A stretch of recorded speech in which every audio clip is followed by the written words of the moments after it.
بلين عيني اتسقم كي تسقمنا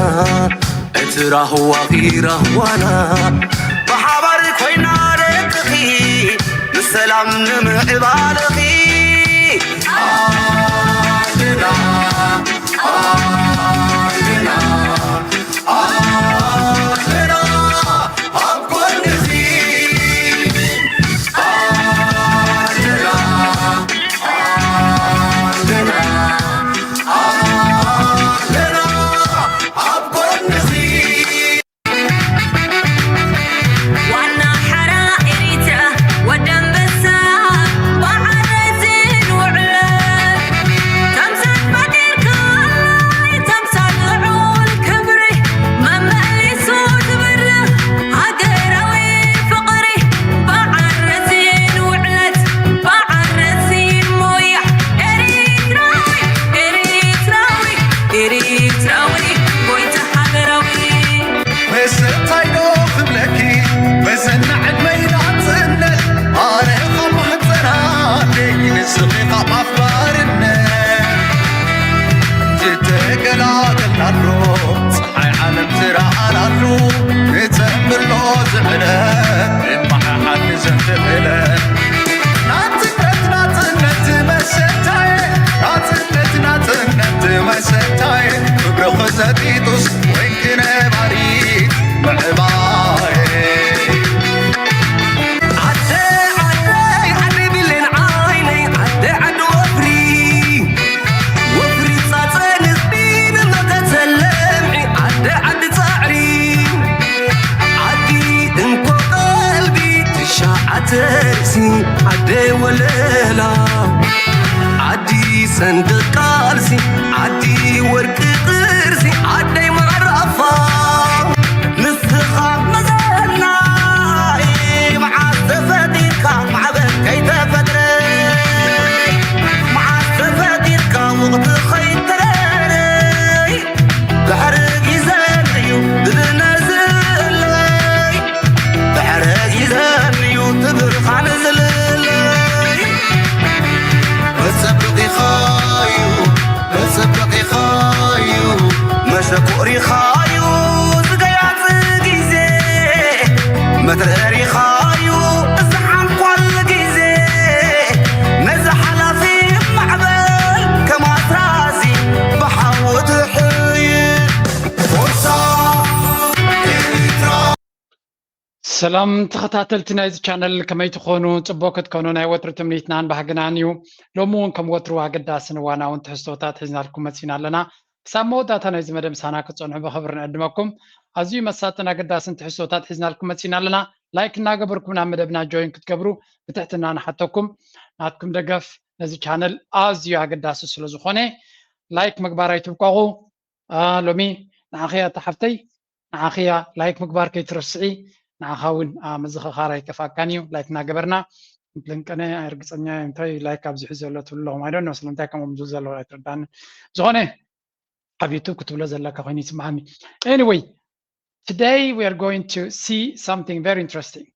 مچم ناينيتو على جميرو سلوزلو بس نيتو زتحاز مدب كلونا مخانو فلوتيو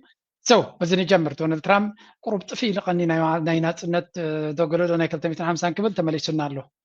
Alert. President Trump is set to touch down in Turkey just over an hour from now for the NATO summit, where he's going to meet with the Turkish president, meanwhile, before gathering with world leaders. Meanwhile, Iran's military reportedly fired at least 2 missiles at commercial ships in the Strait of Hormuz yesterday. So they're still doing the same old stuff. Lucas Thompson live in Turkey with the latest. Good morning, Lucas. Well, good morning, guys. Last night on the eve of this NATO summit here in كم تري وزلهم درو أبزي كم تري وزلنا دونالد ترامب ناب حدا عبي وعلى تبقيسو كيدو خمزلو يزنقر زلو قنو إيران حنت مركب هريما خمزلا يزنقر زلو إيران وين أبسن سرعات قبرناتهم كأنيو من البات إيراناويان أب قبرو سلو زلو يريونا يلوني لهم قال يكسل كفتينو مثلاني كابتن نساتهم زوجوا من قدي مسمر وصايكت كيد تزيز أنحت مركب هريما ما خمزلو يزنقر زلو زدما برقص يوكرين ራሽያ ንዩክሬን ንርእሲ ከተማ ናይ ዩክሬን ብብርቱዕ ይሃርም ኣሎ ኣብ ዝበሃለሉ ዘሎ በዚ እውን ካል ኣጀንዳ ስለዚ እዚ ዋዕላ ናይ ኔቶ ኣዝዩ ኣገዳሲ ክኸውን ዝተፈላለዩ ኣጀንዳታት ካቨርት ክኸውን ከም ዝኾነ እዩ ዝንገር Here in Ankara, and while Iran holds that massive multi-day state funeral for the late Ayatollah, Iran attacked more ships in the Strait of Hormuz. Here's President Trump speaking about Iran before taking off in the new Air Force One on its first international trip. Look, we're going to win one way or the other. We're either going to make a deal or we're going to finish the job, okay? And it won't be tough to finish the job. I'd rather make a deal because I don't want to affect 91 million people. We can. So Donald Trump again, ወይ መብፃ ወይ ዲል ክንገብር ኢና ወይ ብሓይሊ ክንውድኦ ኢና ብሓደ መንገዲስ ክንውድኦ ኢና ይብላ ኣሎ ፍሉጥ እንድዩ ብሓደ መንገዲ እንዲ ክውዳእ እቲ ጉዳይ እቲ ሕቶ ክትውድኦ ትኽእል ዶ እዩ ማለት ክትውድኦ ትኽእል ነርካ እንተትኸውን ከ መን ኣገዲድካ ናብ ሰላም መፂኻ ዝብሎ የለን ኣብቲ ጋዜጠኛታት ምክንያቱ ኣሜሪካ ኢራን ኣይገደደታ ፓኪስታን ኣይለመነታ ስዑድያ ኣይለመነታ ኢማራት ኣይገደደታ ዶናልድ ትራምፕ ኩሉ ነገር ኣውሪዱ ደይቡ ኣየዋፅኣንን እዩ ኢሉ ምስ ገመተ ነቲ ናይ ፓኪስታን ፕራይም ሚኒስተር ሸባዝ ሸሪፍ መልእኽቲ ፅሒፉ ምቁራፅ ናይ ተኽሲ ንኢራን ብዝደለኹሞ መንገዲ በሎም ኢልዎ ፅሒፉ ሰዲድሉ ሸባዝ ሸሪፍ ድማ ነታ ፅሕፍቲ ፅሒፉ ኣቦ ገይሩ እዩ ምቁራፅ ተኽሲ ኣብ መበል 39 መዓልቲ ናይቲ ኩናት ተቐቢሎሞ ካብኡ እንዳሓር ዶናልድ ትራምፕ ነታ ዝኣተዋ መብፅዓ ከፍርስ ጥራይ ዝፍትን ዘሎ እዚ ድማ ንኢራን ኣሽክዕካ ተደይ ኮይኑ ፊት ንፊት ዝከኣል ኣይኮነን ኣብ ዝብል መደምደምታ በፂሖም ኣለዉ ኤቭሪ ታይም ሰላም ፅቡቅ ከይድ ዝጀመረ ኣሽክዕካ ንኢራን ክትዳኽማ ትኽእል ኢኻ በዚ እናሃረምካ ሲ ኣብ ገለሲ ከነድመዓሎም ንኽእል ኢና ዝብል እምንቶ ሒዙ ዝንቀሳቐስ ዘሎ ዶናልድ ትራምፕ ኮሜዲ ክኸውን ወላ ካልእ we don't know but this is going to be very important ምክንያቱ ኢራናውያን ነቲ ጉዳይቲ ተረዲዎም ኣለዉ ዶናልድ ትራምፕ ድማ ነፍሲ ወከፍ ዝሓለፈት መዓልቲ ናበይ ገፁ እዩ ዝኸይድ ዘሎ ናብታ መዓልቲ ፍርዲ ናቱ ኖቨምበር 4 እዩ ወርሒ 11 ዕለት 4 ሚድ ተርምስ ዝበሃል ምርጫ ክካየድ እዩ ኣብቲያ መዓልቲ ፍርዲ ናቱ እያ ምክንያቱ ንዑ ዝቃወሙ ፖለቲከኛታት እንድሕሪ መፂኦም ክመፁ ምዃኖም ድማ ይረኣዩ ኣለዉ ምልክታት ኣለዉ ንዶናልድ ትራምፕ ለንቀነሲ እቲ ሚድያ እንታይ ክብሎ ቀኒ ኣሎ ብልሽውና ካብ ክሪፕቶ 1 ቢልዮን ኢትዩ በዚ ከምዚ ገይሩ ስድራ ቤቱ በዝን ኢትዮም ብኩሉ ክስ ናይ ብልሽውና እዩ ዝግበረሉ ዘሎ ከምኡ ኣብዚ ናይ ስደተኛታት ኣብ ምጥራዝ ዝገበሮ ኣብ ኩናት ናይ ዩክሬን ዝገበሮ ንኔቶ ዝገበሮ ንግሪንላንድ ክወስድዮ ዝበሎ ናብ ኢራን ዝገበሮ ዘሎ ሚልዮን ኮስችንስ እዩ ዘሎ ሕቶታት እዩ ዘሎ ንዶች በቲ ዶች ገይሩ ነቲ መን ኢኻ ትብሎ ንዓለም ሓገዝ ዝህብሉ ዝነበሩ ዩኤስኣይዲ ዝብሉ ዩኤስኣይዲ ዝበሃል ንዑ ደፍረሶ ሎሚ ተመሊሱ ነቶም ሰራሕተኛታት ተሰጎጉ ይመልሶም ኣሎ ናብ ስራሕ ይእትዎም ኣለዉ ዝበሃል ዘረባ ኣሎ ኩሉ ገይም ከም ዝነበረን ዴሞክራትስ ኣብ ስልጣን ተመሊሶም ድማ በብሓንቲ ላል ከብልዎ ምዃኑ ፈሊጡ ኣሎ ስለዚ እዛ ኩናት እዚኣ ብገለ ገይሩ ወዲዩ ነቲ ዕዳጋታት ኣረጋጊዩ ኣብ ሰላም ተደይ መፅዩ it's not going to be easy for him ዝፍክራ ዘሎ ተዋፅኦ ይኮነትን Knock down their bridges in 1 hour. We can knock out their energy supply, all of those big plants that they built. One of the big questions looming over this two-day summit, will President Trump allow Turkey back into the F-35 stealth fighter jet program? Turkey claims it has already invested $1.4 billion into it and plans to purchase 100 of the advanced fifth-generation stealth fighter jets, many we saw during the Great 250 celebrations in Washington and New York. Turkey was barred from purchasing them in 2019 when the NATO ally... ካልእ ጎኒ ናይዚ ዶናልድ ትራምፕ ዝገብሮ ዘሎ ዘረባ ናይ ኢራን ነተንያሁ ካልእ ፃላእ እንዲ ዝደሊ ዘሎ ምክንያቱ ጉዳይ ናይ ኢራን ክውዳእ ከም ዝኽእል ብዝኾነ መንገዲ ምስ ኣሜሪካ ክረዳድኡ ስለ ዝኽእሉ ካብ ሕጂ ፕላን ቢ ናቱ ክሓስብ ክኽእል ኣሎ ነተንያሁ ፕላን ቢ ናቱ እንታይ እዩ ነተንያሁ ካልኣይ ፀላኢ ክደሊ ኣለዎ ምክንያቱ ኢራን ን20 ዓመት ን30 ዓመት አንቀሳቂሳታ እያ ብውሕዱ ን20 ዓመት 26 ዓመት ካብ 2000 ጀሚሩ ኢራን ዝበለ እዩ ነይሩ ክሳብ ሕጂ ስለዚ እዛ ኢራን ትበሃል ን20 ገለን ዓመት ግዲኦም እኳ 30 ዓመት እዮም ዝብሎ ን30 ዓመት ካብ 96 ጀሚሩ እዩ ከምኡ ዝብል ይብሉ ነይሮም ኩላ ዝፈተና እዛ ናይ ሎሚ ውፅኢት ኣምፅኣትሉላ ስለዚ ምናልባት ናይ ኢራን ጉዳይ ክውዳእ ስለ ዝኽእል he really need to figure out ካልእ መንገዲ ክደሊ ኣሎ ካልእ ጥበብ ክደሊ ኣሎ he has to find another reason and ከምታ ዝደልያ ድማ ካልእ ምክንያት ረኺቡ ለሳ ድማ ቱርክ ትበሃል እያ ሕጂ እቲ ተዛርብ ዘሎ ዶናልድ ትራምፕ ኣብዚ ርክብ እዚ ናይ ኔቶ ዋዕላ ኣበይ ዝካየድ ዘሎ ኣብ ኣንካራ ኣብ ቱርክ እዩ ዝካየድ ዘሎ ስለዚ ምናልባት ንነተንያሁ ንኤርዶዋን F-35 ዝበሃላ ነፈርቲ ክሸጠሉ ይኽእል እዩ ዝበሃል ዘሎ and that is ንእስራኤልን ነተንያሁን መርዲ እዩ during Trump's first term. Because back then, Turkey was removed from the F-35 program after it purchased Russia's S-400 air defense system. The expected announcement comes as Trump is set to attend the NATO summit in Ankara, where he is scheduled to hold bilateral talks with Erdogan. Reports citing 4 senior U.S. administration officials said the White House has been working behind the scenes to find a way to break the deadlock. While officials differ on how the administration would navigate existing legal and congressional restrictions, they believe Trump could at least signal his intention to bring Turkey back into the program. ሕጂ እንታይና ንርኢ ዘለና ኣብዚ ዶናልድ ትራምፕ ንቱርኪ ክሸጠሉ ከም ዝኽእል ተዛሪቡ እዩ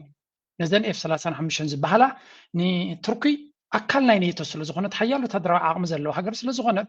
F-35 ክንሸጠሎም ንኽእል ኢና ምናልባት ክሕጉሶ ይኽእል ኣብ ዝለንቀነ ኢሉ ነይሩ ሜቢ ኣብዚ ትርኩ ዝግበር ዘሎ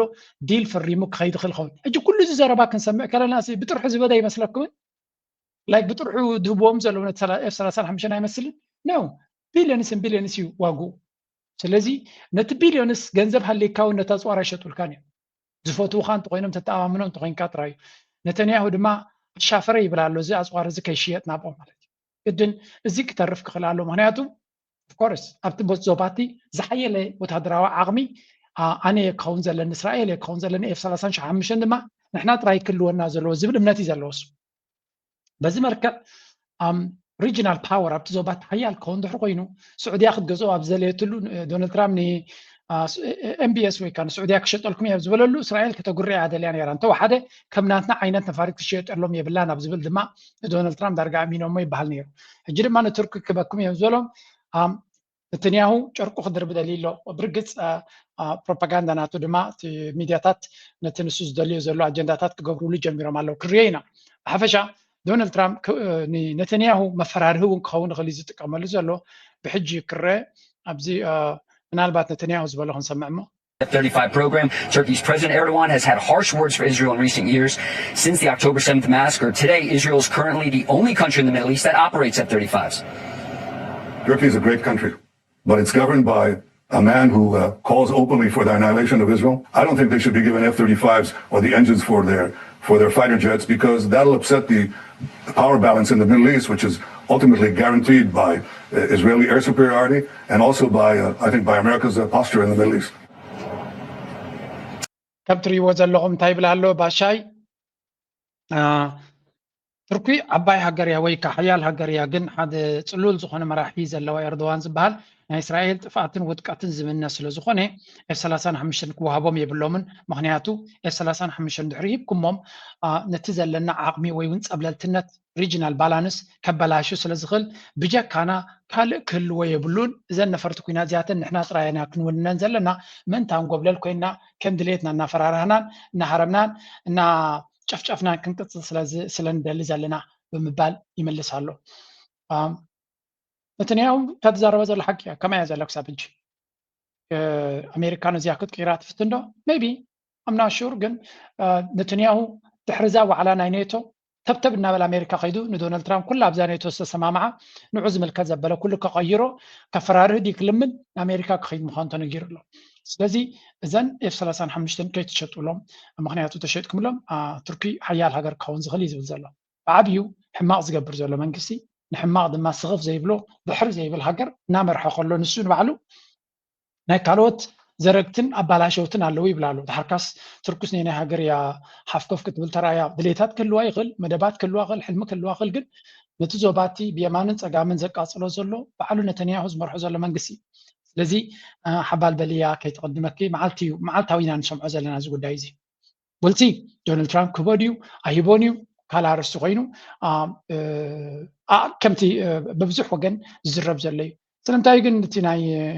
ቱርኪ ክሳዕ ክንዲ ዝፍርህ ዘሎ እንድሕር ኢልካ ወላ ነተንያሁ ካብ ዜሮ ተበጊሱ ይኮነን ቱርኪ ዝበሃል ቨሪ ቨሪ ፓወርፉል ካንትሪ ብፍላይ ኣብ ምክልኻል Precision. Endurance. These are the pillars of modern warfare, and few NATO members have embraced them as effectively as Turkey. Over the past 2 decades, Turkey has transformed itself from a country reliant on foreign defense suppliers into one of the world's leading producers and exporters of military drones.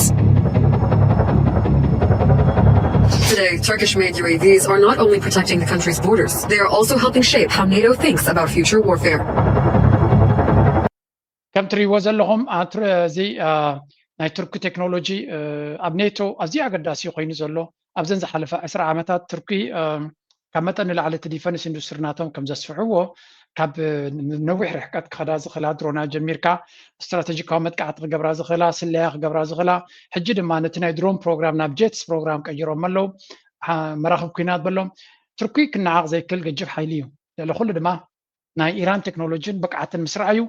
ትርኪ ኩሉ ቴክኖሎጂ ናቶም ከም ናይ ትርኪ ከም ናይ ኢራን ክገብርዎ ዘይኮነስ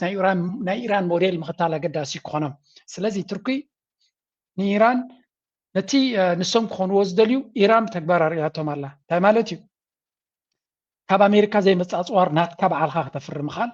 ድሮናትን ሚሳይላትን እኹል ምዃኑ تخالص قد لكاسي ببزح دروناتن ميسايلاتن تلكا نتا أجندا خا تحرم تخلي خا زبل مدام دم تاي سلازي أكل لايني تخاص لزغون توساخي ترعلوهم سلازي ناي تركو أسوار already درونات ناتهم أب أفريقيا زدلي تمكرو سيديو أب كينات نا يوكرين ببزح يوم دشتو زلو بأسوار دارجازة هجر زازيو نهب تميز متزلو سلازي تركيا is a very powerful country of زوانزي and نيتو دما مستنى أسوار تجمعاتي مومزلو التركي فتوان يميرهم من كيف تو ناب تركو قصم في الجنب بالجميرهم الله لذي this is what's going to happen now let's shift a little bit نتكالك على قصد ما كنري معناته نتكالك كفالنا يتسأقم دما أبقمت تأتي خايو بفرلنا يتركونا قرز قر مكة. From NATO, the Western military alliance are gathering in Turkey for their summit. High on the agenda will be the continuing war on Ukraine by Russia as the conflict shows no sign of ending. Over the weekend, Russia launched another major attack on Kyiv, killing more than 20 people. Another concern for the leaders is how to keep President Trump on side. There's the potential for the US president to berate those countries failing to meet agreed increases in defense spending. Mr. Trump has indicated there will be consequences for those nations falling behind. Ahead of the meeting, President Zelensky has warned Ukraine is running out of missile interceptors to counter Russian ballistic missile strikes, calling the situation absurd. كم تري وزلهم أمونغو يوكرين راشان زجبر زلو كينات بزبرت أمل كعيز غطل زلو راشا دما أصوارتا مور نحيا ليمت كم زلون بزحي ناوسخي خيط كم زلون يوكرين دما نايمك الغالة عمناتا ولا نتبالستيك مثال تغلا لا كم زي كالتون أبزي زجبر زلو وعلى دما بزغلت فمن قدي نراشا ني يوكرين كتحنوان تزي كيلوم كبيت كون كم زغل جن برقص هذا عبي نجار كجبر كم زغل دونالد ترامب كوا ولا سلام كبروم يعيز بالزلوم السلام كمتسودي يمتن ناين نجزيه نقد فخينو بحفشة بتقول داي كبدا بزبادة درجة بتحيله سلازي زلنسكي كبيد محتن تحيزين بأنقرة تيزلو سلازي I don't know بحرزي وعلازي نابيجو خيدة كوينات نرينا كبيد كوينات هون كم زغلا بيروباجن كنت قمت تقليها معناته كل تقوى أنقوا زلو كوينات رايز اللو زي نيتو يدبحال 5 زغون هاجرات 3 زغون هاجرات اللو أجن بيد أزور مسؤول ساتفاد ماكس 5 زغون هاجرات اللو بجك كان كوينات قوانقوا ناي سلام قوانقوا يتسمع لنيغا أب كل دما ناي أسواراتن ناي سماعاتن ناي كالنت رايز اللو تزررب لذي ولات ناي نيتو مراحي قدام يسبيتشي بوزلون تاريخا زغسنا يكونن. No one wins alone. Every successful player and team out on the pitch are many others on the bench and behind the scenes. The coaches, the trainers, the analysts, the people making sure everything works. Everyone matters. No one wins alone. NATO is much the same. It takes a whole team to deter and defend most effectively. Our political leaders set the direction. Our armed forces are on the pitch every single day. And you, our defense industry, provides the strength behind the team. The equipment, the innovation, the production capacity. كم تري وزلهم أبتناي دا defense industry forum يزبال نايتا أسوار forum يزي سلزي لكا كم كعساقر يريزر الدوم زلو نتي قدم كم تحيال قانتات بال ملوء تقانتا قد كونتو خينا تخلا خلطت رايدة يكون ساعد كعتك اللوالو ما كلاي كفافلت كلوالهم لعلو كله دما أبينش كوف زبلو تتصاوت كلهم technical assistant كلهم أسلتنت كلهم كلهم يبلالو سلزي نيتو دما كمي كلهم تما بعودو كينا زلو ترى كونس بخلو جنبارات كل أبال نايتي تشمو بحدك سرح كفلالو يمزلو زلو جن زين نيتو مراحي بزعنا غفي تايز وردو زلو again نربحنا أمريكا زي كونس زيادة ንረብሓና ኤውሮጳ ዘይኮነስ ኣጀንዳ ናይ ዶናልድ ትራምፕ ጥራይ ድፍፅም ኮይኑ ዝስምዖም ዘሎ ገለስከ ካብቲ ሚድያ ናይ ኤውሮጳ ንስማዕ because Donald Trump once again is going to be really sort of the man that determines a little bit what the focus is on. And clearly for NATO members beside the United States, the idea is to try to avoid any major issues with the U.S. president, who has once again repeated how NATO allies are not doing their fair share. This idea that, you know, the United States is being taken advantage of by the others. So the message of Mark Rutte was sort of trying to counter that. He talked about this idea that allies are better and stronger together, maintaining the unity of the NATO alliance, but also focusing on what he called the historic commitments that were made just last year at بحفشا كم تري وزلهم أزياء أناليسيس كم تبلد الله دونالد ترامب ستيل إننا فرار هيد ما تزلنا بتو على يسرقوا هم زلوا جنزبنا أمريكا يزمت كم زلوا ثم أوروبا ويون كارلوت أكلات نايتنيتو كم تزدلي أبركتو كم زي قبر زلون تجربيتهم خدوز دليل خمس خانون زيد ما قبول نجار كم زي كونن عتاتهم سلزي تي كيدان ويكاتنيتو زبحال كسرح تقوينو كلنا مع بركتو كلنا اللوي بلالو تناقرات أوروبا كل العامنا نبركتها لنا بحالتين دينجن ستيل ندونالد ترامب أوي لهم كم كزاربو سلدي دفروه كم تزبلو كقبروا ليهم دفتنو سلزي مكلخال تعبي أجندة يكون بزع جنزب نابز مكلخال كفريو كم تدري وصلنا حكم أبتناي ديفنس إندستري دما زيادة أتوكرك وهاب كم زلوون أنا يصورات لوجستيكس زيادة غالبوت وهي بلو بغلطف كم قبل كم زلوه يمزحت زلو أبذكر دانا زلوه نالبات كنت طبعا أوروبا إندستري ناتو حما درجالون دحريلهم أنت نقدر تراك تحسب لك مبزحت تي إندستري تودادارو كوينو زي اللي تكالات فلاينا ماكينادو نايقلدو نعمتها قيار مخانو خسولت لكم نايا صوار فابريكاتات قيار مخانو ترطريا بلي ترطريا لنابزي درو أبعد جرمن تجميرو زو ليز بازلو عبيت فابريكاتات ناي فافي ناي كالز نبرو ناب ناي وتادراوي لوجيستيكس قيرو مدبات كم زلوهم يمدو نقر زلو برقص كندت مخاين مشطا ناي سيفيل زسرحوز نبر كندو أصوار كفريهم كنبل بزيك وسيد خل خوني بحفشا كنت قطبا تقلال كاب سيفيلاونا وتادراو قصي ينقصاغاس سلو زلو غزيو قال خبل خلي كن بس غزي ناي أصوار كامباينتات ناتهم كعب خلي كل غزي كن أصوار ببسح كفر تجميرو كتفرت رايز لك معناته لام بانكر بيت انت سكي مزخيت حدا معلتي قال خد قاصل كم زغير زغر ما كايكون ስለዚህ እቲ ኣፅዋርና በዝሓን ተኸይዱ እሞኻ ኣፅዋር ከም ቢዝነስ ክርአ ተጀሚሩ ክሸጦ ክትክእል ኣለካ ክሸጦ ተኮይንካ ድማ ዳጋ ክልሎ ዕዳጋ ክህሉ ተኮይኑ ድማ ውግእ ክህልሎ ስለዚ ነቲ ውግእ ከምዚ ናይ ካምፓኒታት ናይ ኣሜሪካ ደይ መደይሎም ውግእ ናፃሕ ትራየን ዝነብራ ዝበሃላ ካብ ናይ 250 ታሪክ ናይ ኣሜሪካ 16 ዓመት ጥራያ ብዘይ ውግእ ሕሊፋቶ እዩ ዝበሃል ስለዚ ኣሜሪካ ናይ ውግእ ሃገር ምዃኑ ኣብቲ ኢንዳስትሪ ናቶም ይኸትርዮም ስለዚ ካልኦት ሃገራት ነዚ ኣፅዋር እዚ ማስተር ክገብራ ምስ ጀመራ ልክዕ ከምዚ ትርኩ ሕጂ ወይ እውን ከምዚ ኢማራት ንምንታይ ኣብ ኩናትን ወረብ ኩናትን ይዋፈር ኣሎ ምክንያቱ ሓያል ዝኾነ ባይ ዘ ወይ እቲ ኢማራት ዝበሃል ዲፈንስ ኢንዳስትሪ ናቱ ብፍላይ ንኣፍሪቃ ዝኾነ ኣፅዋር ብዙሕ ይደፍሪ ኣርመርድ ቪሄክልስ መኻይን ዶ ገለዶ የፍሪ እሱ ስለዚ ንዑ ድማ ንኣፍሪቃ ይሸጦ ስለዚ እዚ እውን ሰብ ክርድኦ ዘለዎ እዩ ከስተውዕለሉ ዘለዎ እዩ ስለዚ ኣነ ብሓቂ እቲ መድረኽ እናተቐያየረ ይመፅእ ከም ዘሎ ንምርዳእ ዝኣከል ጥራይ እዩ ሕና ነቲ ኩነታት ክንከታተሎ ኢና ግን ኣይሆፕ ከምቲ ንሶም ዝብልዎ ዘለው ናብ ሽግርን ፀገምን ጥራይ ይወስድዎ ንኸውን ገለ ሰላም መንገዲ ሰላም ይደልዩ ይኾኑ ኢና ንብል ዘለና እምበር እቲ ድሌታትን ባህግታትን ናይ ኩናት እናቐፀለ ይኸይድ ኣሎ Continued support as Russia steps up its missile attacks. As Ukraine continues to defend its sovereignty, allies and NATO partners must continue to ensure Ukraine gets what it needs. And let me be clear, all allies need to pull their weight so that our support to Ukraine continues to flow. ከም ትሪእዎ ዘለኹም ስለዚ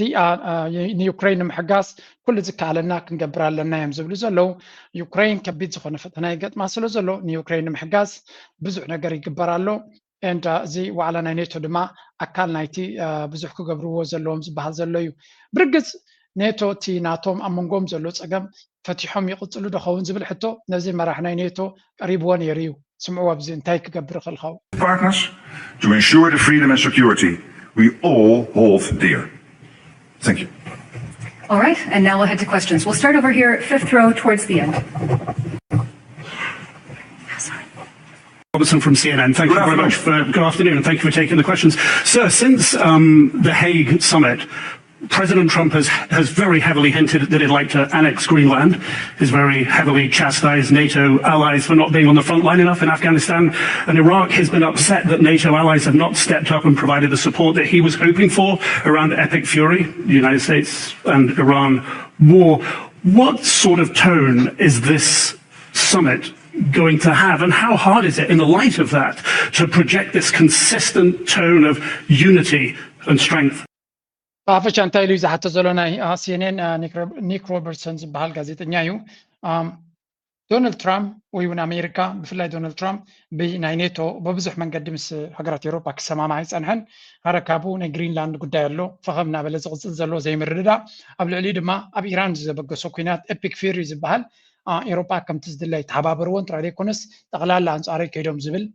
ቅሬታ ከም ዘለዎን ነዚ ኩሉ ኣብ ግምት ኢኻ ዶናልድ ትራምፕ ንስኻ ድማ ከምዚ ዝሓበረ ወይ እውን ሓደ ዩናይትድ ዓብይ ዩኒት ከም ዘሎ ወይ ምርድዳእ ከም ዘሎ ኢኻ ፕሮጀክት ክትገብር ትደሊ ዘለኻ ብኸመይ ከመይ ክሰርሕ እዩ እዚ ጉዳይ ተሓስቦ ዘለኻ እዩ ዝብሎ ዘሎ ኣብ ርግፅ ከቢድ ብድሆብ ቅድሚኦም ከም ዘሎ I had a good visit last week with President Trump, and we discussed the staggering increase in defense spending by Europeans and Canadians. And of course, this is because of Putin and Russia and Ukraine, but also because President Trump, has been extremely forceful, encouraging us to do this. You could argue that he is the first president of the US since Eisenhower who was able to come to this situation where the Europeans and the Canadians will spend the same as the Americans. This equalization was a wish for 50, 60 years, and now it's happening. And I think ከም ትሪእዎ ዘለኹም እዚ ንዶናልድ ትራምፕ ንምሕጓስ ዘይብሎን ዘይገብሮን የብሉን ዝመራሕ እዚ ከም ትሪእዎ ዘለኹም ዶናልድ ትራምፕ ከይደ ረኺበየ ነይረ ብግዳ ሓቂ ድማ ዶናልድ ትራምፕ ሕማቅ ክንሪኦ የብልና ነዚ ኔቶ ሓያል ንክኸውን ዓብዪ ኣበርክቶ ዝገበረ ንኤውሮፓ ንካናዳ ከምቲ ኣሜሪካ ተውፅኦ ገንዘብ ንኸውፅኡ እዩ ዝገብሮም ዘሎ ስለዚ መወዳእታ ሓያል ኔቶ ክህልወና እንተኮይኑ ብዙሕ ገንዘብ ክወፅእ ኣለዎ እዮም ዝብሉ ዘለዉ ውልሲ ብሓፈሻ ብዙሕ ድራማታት ከጋጥም ከም ዝኾነ ኣብዚ ለንቀነ እዮም ዝነግሩ ዘለዉ ንሕና ድማ ክንከታተሎ ኢና እቲ ሰንትራል ፖይንት ዝኸውን ግን ጉዳይ ናይ ኢራን ኣሎ ጉዳይ ናይ ዩክሬን ኣሎ ብዓብዪ ድማ እቲ ናይ ቱርክ ምስ እስራኤል ዘሎ ምሰሓሓብ ሃገራት ዓረብ ናበይ ክቕፅላየን ብዙሕ ናይ ሴኪሪቲ ሕቶታት ናይ ነዳዲ ሕቶታት ናይ ብዙሕ ነገራት ኣሎ ኣብ ግምት ክኣቱ ዘለዎ ምናልባት ለንቀነ ንእሽተይ ካብዚ ፖለቲካ ንእሽተይ ሓንቲ ቅያር ክበኩም ንግረ መንገድና ድማ ክንሰምዓን ከነስተውዕለላን ዘለና Surya, I want to begin by asking a question. If someone emptied your bank account, occupied your house for, let's say, 2 centuries, made you pay to leave it, and then showed up decades later asking you to thank them for the renovations, what would you call that? Former British Home Secretary Suella Braverman appears to have an answer. She calls it an investment. In a remarkable argument on the reparations debate, Braverman has suggested that Britain's former colonies should actually pay Britain back. You heard that right. It's one of those statements that makes you So እዚኣ ትሪእዋ ዘለኹም እንታይ ትብል ኣላ መሲልኩም ብሕፅር ዝበለ ንዑ ዝምጥን ቃላት ክትረክብ ቁርብ ኣሸጋሪ እንድዩ ግን ሕንዳዊ መበቆል ዘለዋ ኣብ ኡጋንዳ ድያ ወላ ኣብ ኬንያ ስድራ ኣውድያ ተወሊዳ ወላ ስድራ ካብኡ ተሰዲዶም ንዓዲ እንግሊዝ ከይዶም እንግሊዛዊት እያ ሕጂ ዝዋን እዚ ካብቶም እንግሊዛውያን ንላዕሊ እንግሊዛዊ ክትከውን ትፍትን ሰብ ድማ እያ ሕጂ እንታይ ትብል ኣላ ሕሉፍ ሓሊፍዋ ምክንያቱ ከምዚ ሕልፍ ዝበለ አንጸረ ነፍሶም እንዲዮም ንባዕሎም ስደተኛት እንዲዮም ክትግለፉ ኣለኩም እንዲዮም ዝብሎም ዘለቶም ሰዓት ንባዕሎም እንታይ ትብል ኣላ እዚኣ ኩለንተን እንግሊዝ ትገዝአን ዝነበራ ሃገራት ሓዊስካ ንኤርትራ ማለት እዩ እንግሊዝ ብዙሕ ኢንቨስትመንት ስለ ዝገበረትለን ኣብቲ ግዜ መግዛእቲ ካሕሳ ንዓዲ እንግሊዝ ወይ ከዓ ንዓባይ ብሪጣንያ ክኸፍልዎ ኣለዎም ትብል ኣላ ስለዚ እንግሊዝ ክትገዝኣካ ምኽኣል ፀጋ ስለ ዝኾነ ኢንቨስትመንት ድማ ስለ ዝገበረትልካ ስለ ዘምሃረትካ ስለ ዘበገሰትካ ናይቲ ዝገበረትልካ ሓለፋ ካሕሳ ክትከፍል ኣለካ እዮም ዝብሉ ዘሎ maybe this starts as a joke ከም ሓደ ዋዛ ይጅምር ኣሎ ግን you never know ሚድያታት ሓባቢሎም ኢለን ማስክ እውን ተደጋጋሚ ንዑ ዝመስል ዘረባ ክዛረብ ኢና ንሰምዖ ዘለና ስለዚ ወይ ለኻ ኣፍሪቃ ጥራይ በላ ወይ ለኻ ኣፍሪቃ ቶም ካልኦት ስንናቶም ሽጣር ኣለዎም ወይ ለኻ ኣፍሪቃ ጥራይ በሉ ምክንያቱ ነፍሳ ክትከላኸል ዘይትኽእል ብኩሉ መንገዲ ወታደራዊ ይኹን ብቁጠባዊ ይኹን ብመግቢ ይኹን ብመድሃኒት ይኹን ነፍሳ ክትከላኸል ዘይትኽእል ክፍለ ዓለም ኣፍሪቃ እያ ፀጋታት ኣለዋ ጌርና لكم ኢና ክብልሉ ዝኽእሉ ድማ ሰብ እዮም ጥልያን ካሕሳ ክትበና ንደሊ ለና ወይ ክንሓትት ኣለና እናበልና ከለና ጥልያን ናይቲ ኩሉ ዝገበርናልኩም ህንፃታት ኣብ ሃገርኩም ዘገልግለኩም ዘሎ መንገዲ ባቡር ሰራሕናልኩም ፅርግያታት ሰራሕናዮ ወደብ ሰራሕናዮ ካሕሳ ክትከፍሉና ኣለኩም ክብሉና እዩ ዝበሃል ዘሎ ትዘረባ ዝሕዝን እዩ ምክንያቱ ሬፕሬሽንስ ዝበሃል ካሕሳ ንክወሃብ ኣፍሪቃውያን ይሓቱ ኣለዎ ግን ብዙሕ ኣቓልቦ ይረኸበን እጂ ድማ ብግምጣሉ እዛ ሰብ ቀሪባቶ ንብዙሕ ሰብ ዘገረመ እዩ again ኣገራሚ ኮይኑ ዝጅምር ባዕሊ ለማስክ ዝፅሕፍዎ ዘሎ ክትርኢ ከለካ ግን መስደመም እዩ ዋላ ተወሊዱ ንዝዓበየ ኣቡ ዋላ ኣቡ መፅያው ንዝወለዶ እምነት እስልምና ዝጣባቕቲ ኮይኑ ወይ ገለቲ ኮይኑ ክጥረዝ ኣለዎ እዮም ዝብሉ ዘለዉ ናብ ዓዲ ኣቡ ዝመፀሉ ዓዲ ክጥረዝ ኣለዎ ኣሜሪካ እንድሕር ኮንካ ባንዴራ ኣሜሪካ ሒዝካ ጥራይ ክዝምር ኣለካ ሃይማኖትካ እስላማይ ኮይኑ ናይ ኣሜሪካ ናይ እስላም ዓድያ ክትብል የብልካ ማለት እዩ ጠንቀነ ብዛዕባ ስለ ዝዝረብ ዘሎ እዩ ብሓፈሻ ቶም ፀዓዱ ድሌቶም እንተኢሎም ኖ ፕሮብለም ክገርመኩም ሓደ እንግሊዛዊ መበቆል ዘሎ እንግሊዝ ዓደይ ልማይ እንተኢልዋ እታ ባንዴሮም ኖ ፕሮብለም እስራኤላዊ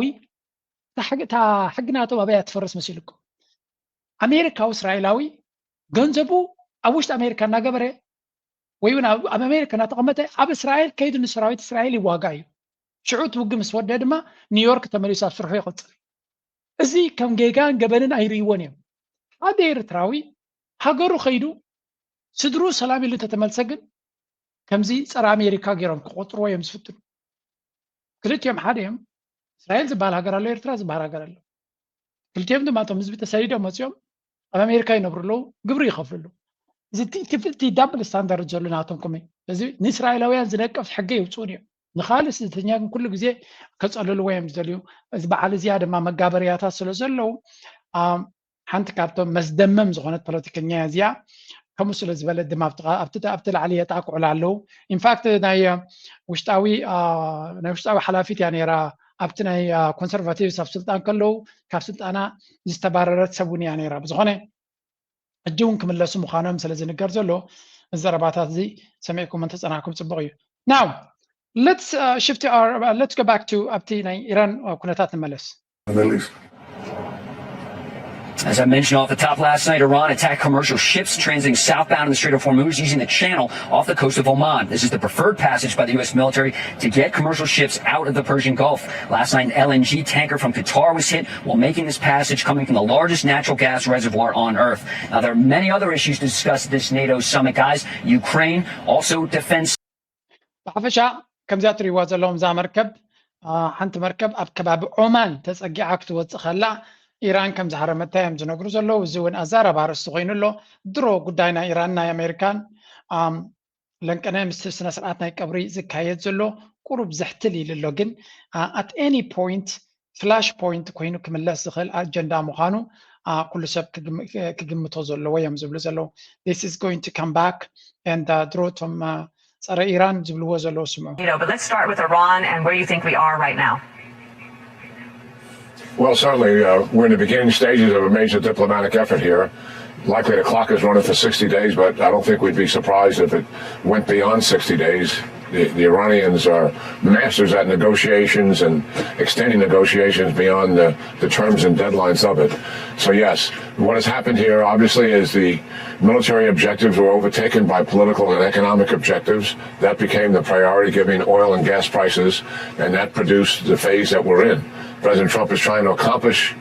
everything that we were going to try to do militarily and do it through diplomatic reasons here and negotiations. And there's three things here. One, the entire nuclear enterprise no longer exists, nor the potential to recover it. And two, restrictions on ballistic missiles and stuff. ብሓፈሻ እንታይ እዮም ዝብሉ ዘለዉ ኢራን ኣሽኪዓ ክፃወተልና እያ ትደሊ ዘላ ዶናልድ ትራምፕ ኣብቲ ናይ ኩናትን ባእስን መንፈስ ክመልሰሉና እዩ እቲ ዘረባ ብቐንዱ ምክንያቱ ኢራን ፈፂማ ክትቅየር ከም ዘይትኽእልን እቲ መርሕነት ድማ ነዚ ኩነታት ናይ ኣሜሪካ ናይ ዶናልድ ትራምፕ ዝሕታለ ክጥቀመሉ ከም ዝኽእልን መመሊሱና ሓይለ ክመፅእ ከም ዝኽእልን እዮም ዝነግሩ ዘለዉ ዳርጋ ምስቲ ስነ ስርዓት ቀብሪ ዝግበር ዘሎ ድማ እቲ ህዝቢ ኣብ ጎኒ እቲ ሃገር ከም ዘሎ ስለ ዘርእዮም ዘለውን ተወሳኺ ፍርህን ሻቅሎትን ፈጢሩላ ክንብል ንኽእል ኢና ስለዚ እቲ ኒኩለር ጠቕላላ ክንምስሶ ኣለና ዝብል ከምኡውን እቲ ናይ ባሊስቲክ ሚሳይል ቁጥጥር ወይ ካብ ክጎድል ኣለዎ ወይ እውን ገለ ሬስትሪክሽን ክግበረሎ ከምኡ ድማ ኢራን ምስቶም መሻርክታ ህዝብላ ይኹን ሑቲ ከምኡ እውን ምስ ሓማስ ዘለዎ ርክብ ጠቕላላ ክብተኽ ኣለዎ ገለ ዝበሃል እውን እዚታት ኩሉ ኣሜሪካ ዋላ ሓንቲ ከተገድድ ከም ዘይትኽእል እዩ ዝንገር ዘሎ ኩሉ ግዜ ግን እቲ ሓቂ ደንጉዩ ስለ ዝመፀና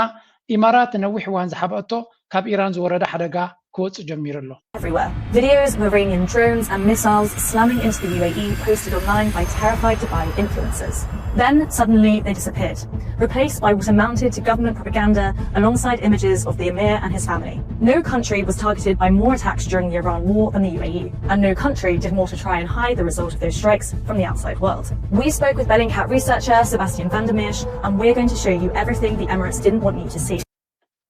So እንታይ እዮም ዝብሉ ዘለዉ ኣብቲ ግዜ ኩናት ዝተገበረ ኩልና ከም ንፈልጦ ኢማራት ዝያዳ ብኢራን ዝተሃረመት ሃገር ከም ዝኾነ እዮም ዝነግሩ የግዳስ ኢማራት ብዙሕ ግዜ ክትሓብኦ ከም ዝፈተነትን እቲ ፈተነታት ናይ ኢራን ብሓይልታት ምክልኻል ናይ ኢማራት እናተሃረሙ ይወድቁ ከም ዝነበሩስ እቲ ገለገለ ዝቃፀል ዝረኣኹሞ ድማ እቲ ዝተኸላኸልናዮ ደብሪ ካብቲ ሚሳይል ተረፊዩ ኣቃፂልዎ ይብሉ ነይሮም የግዳስ ብሳተላይት ኢሜጅስ ስለ ዝረአ ዘሎ ሕጂ ከቢድ ዝኾነ ዕንወት ብፍላይ ኣብቲ ወታደራዊ ቤዝ ናይ ዳፍራ ዝበሃል ናይ ኣሜሪካ ወታደራዊ ቤዝ ሓያል ዝኾነ ሓደጋ ከም ዝወረደ እዮም ዝነግሩ ዘለዉ እዚኻ እንታይ ዘርእየካ ኣገይን ከምቲ ኣብ ካልእ ቦታታት ኣብ ስዑድያ ኣብቲ ቢን ሱልጣን እዮም ዝብሉ ዋላ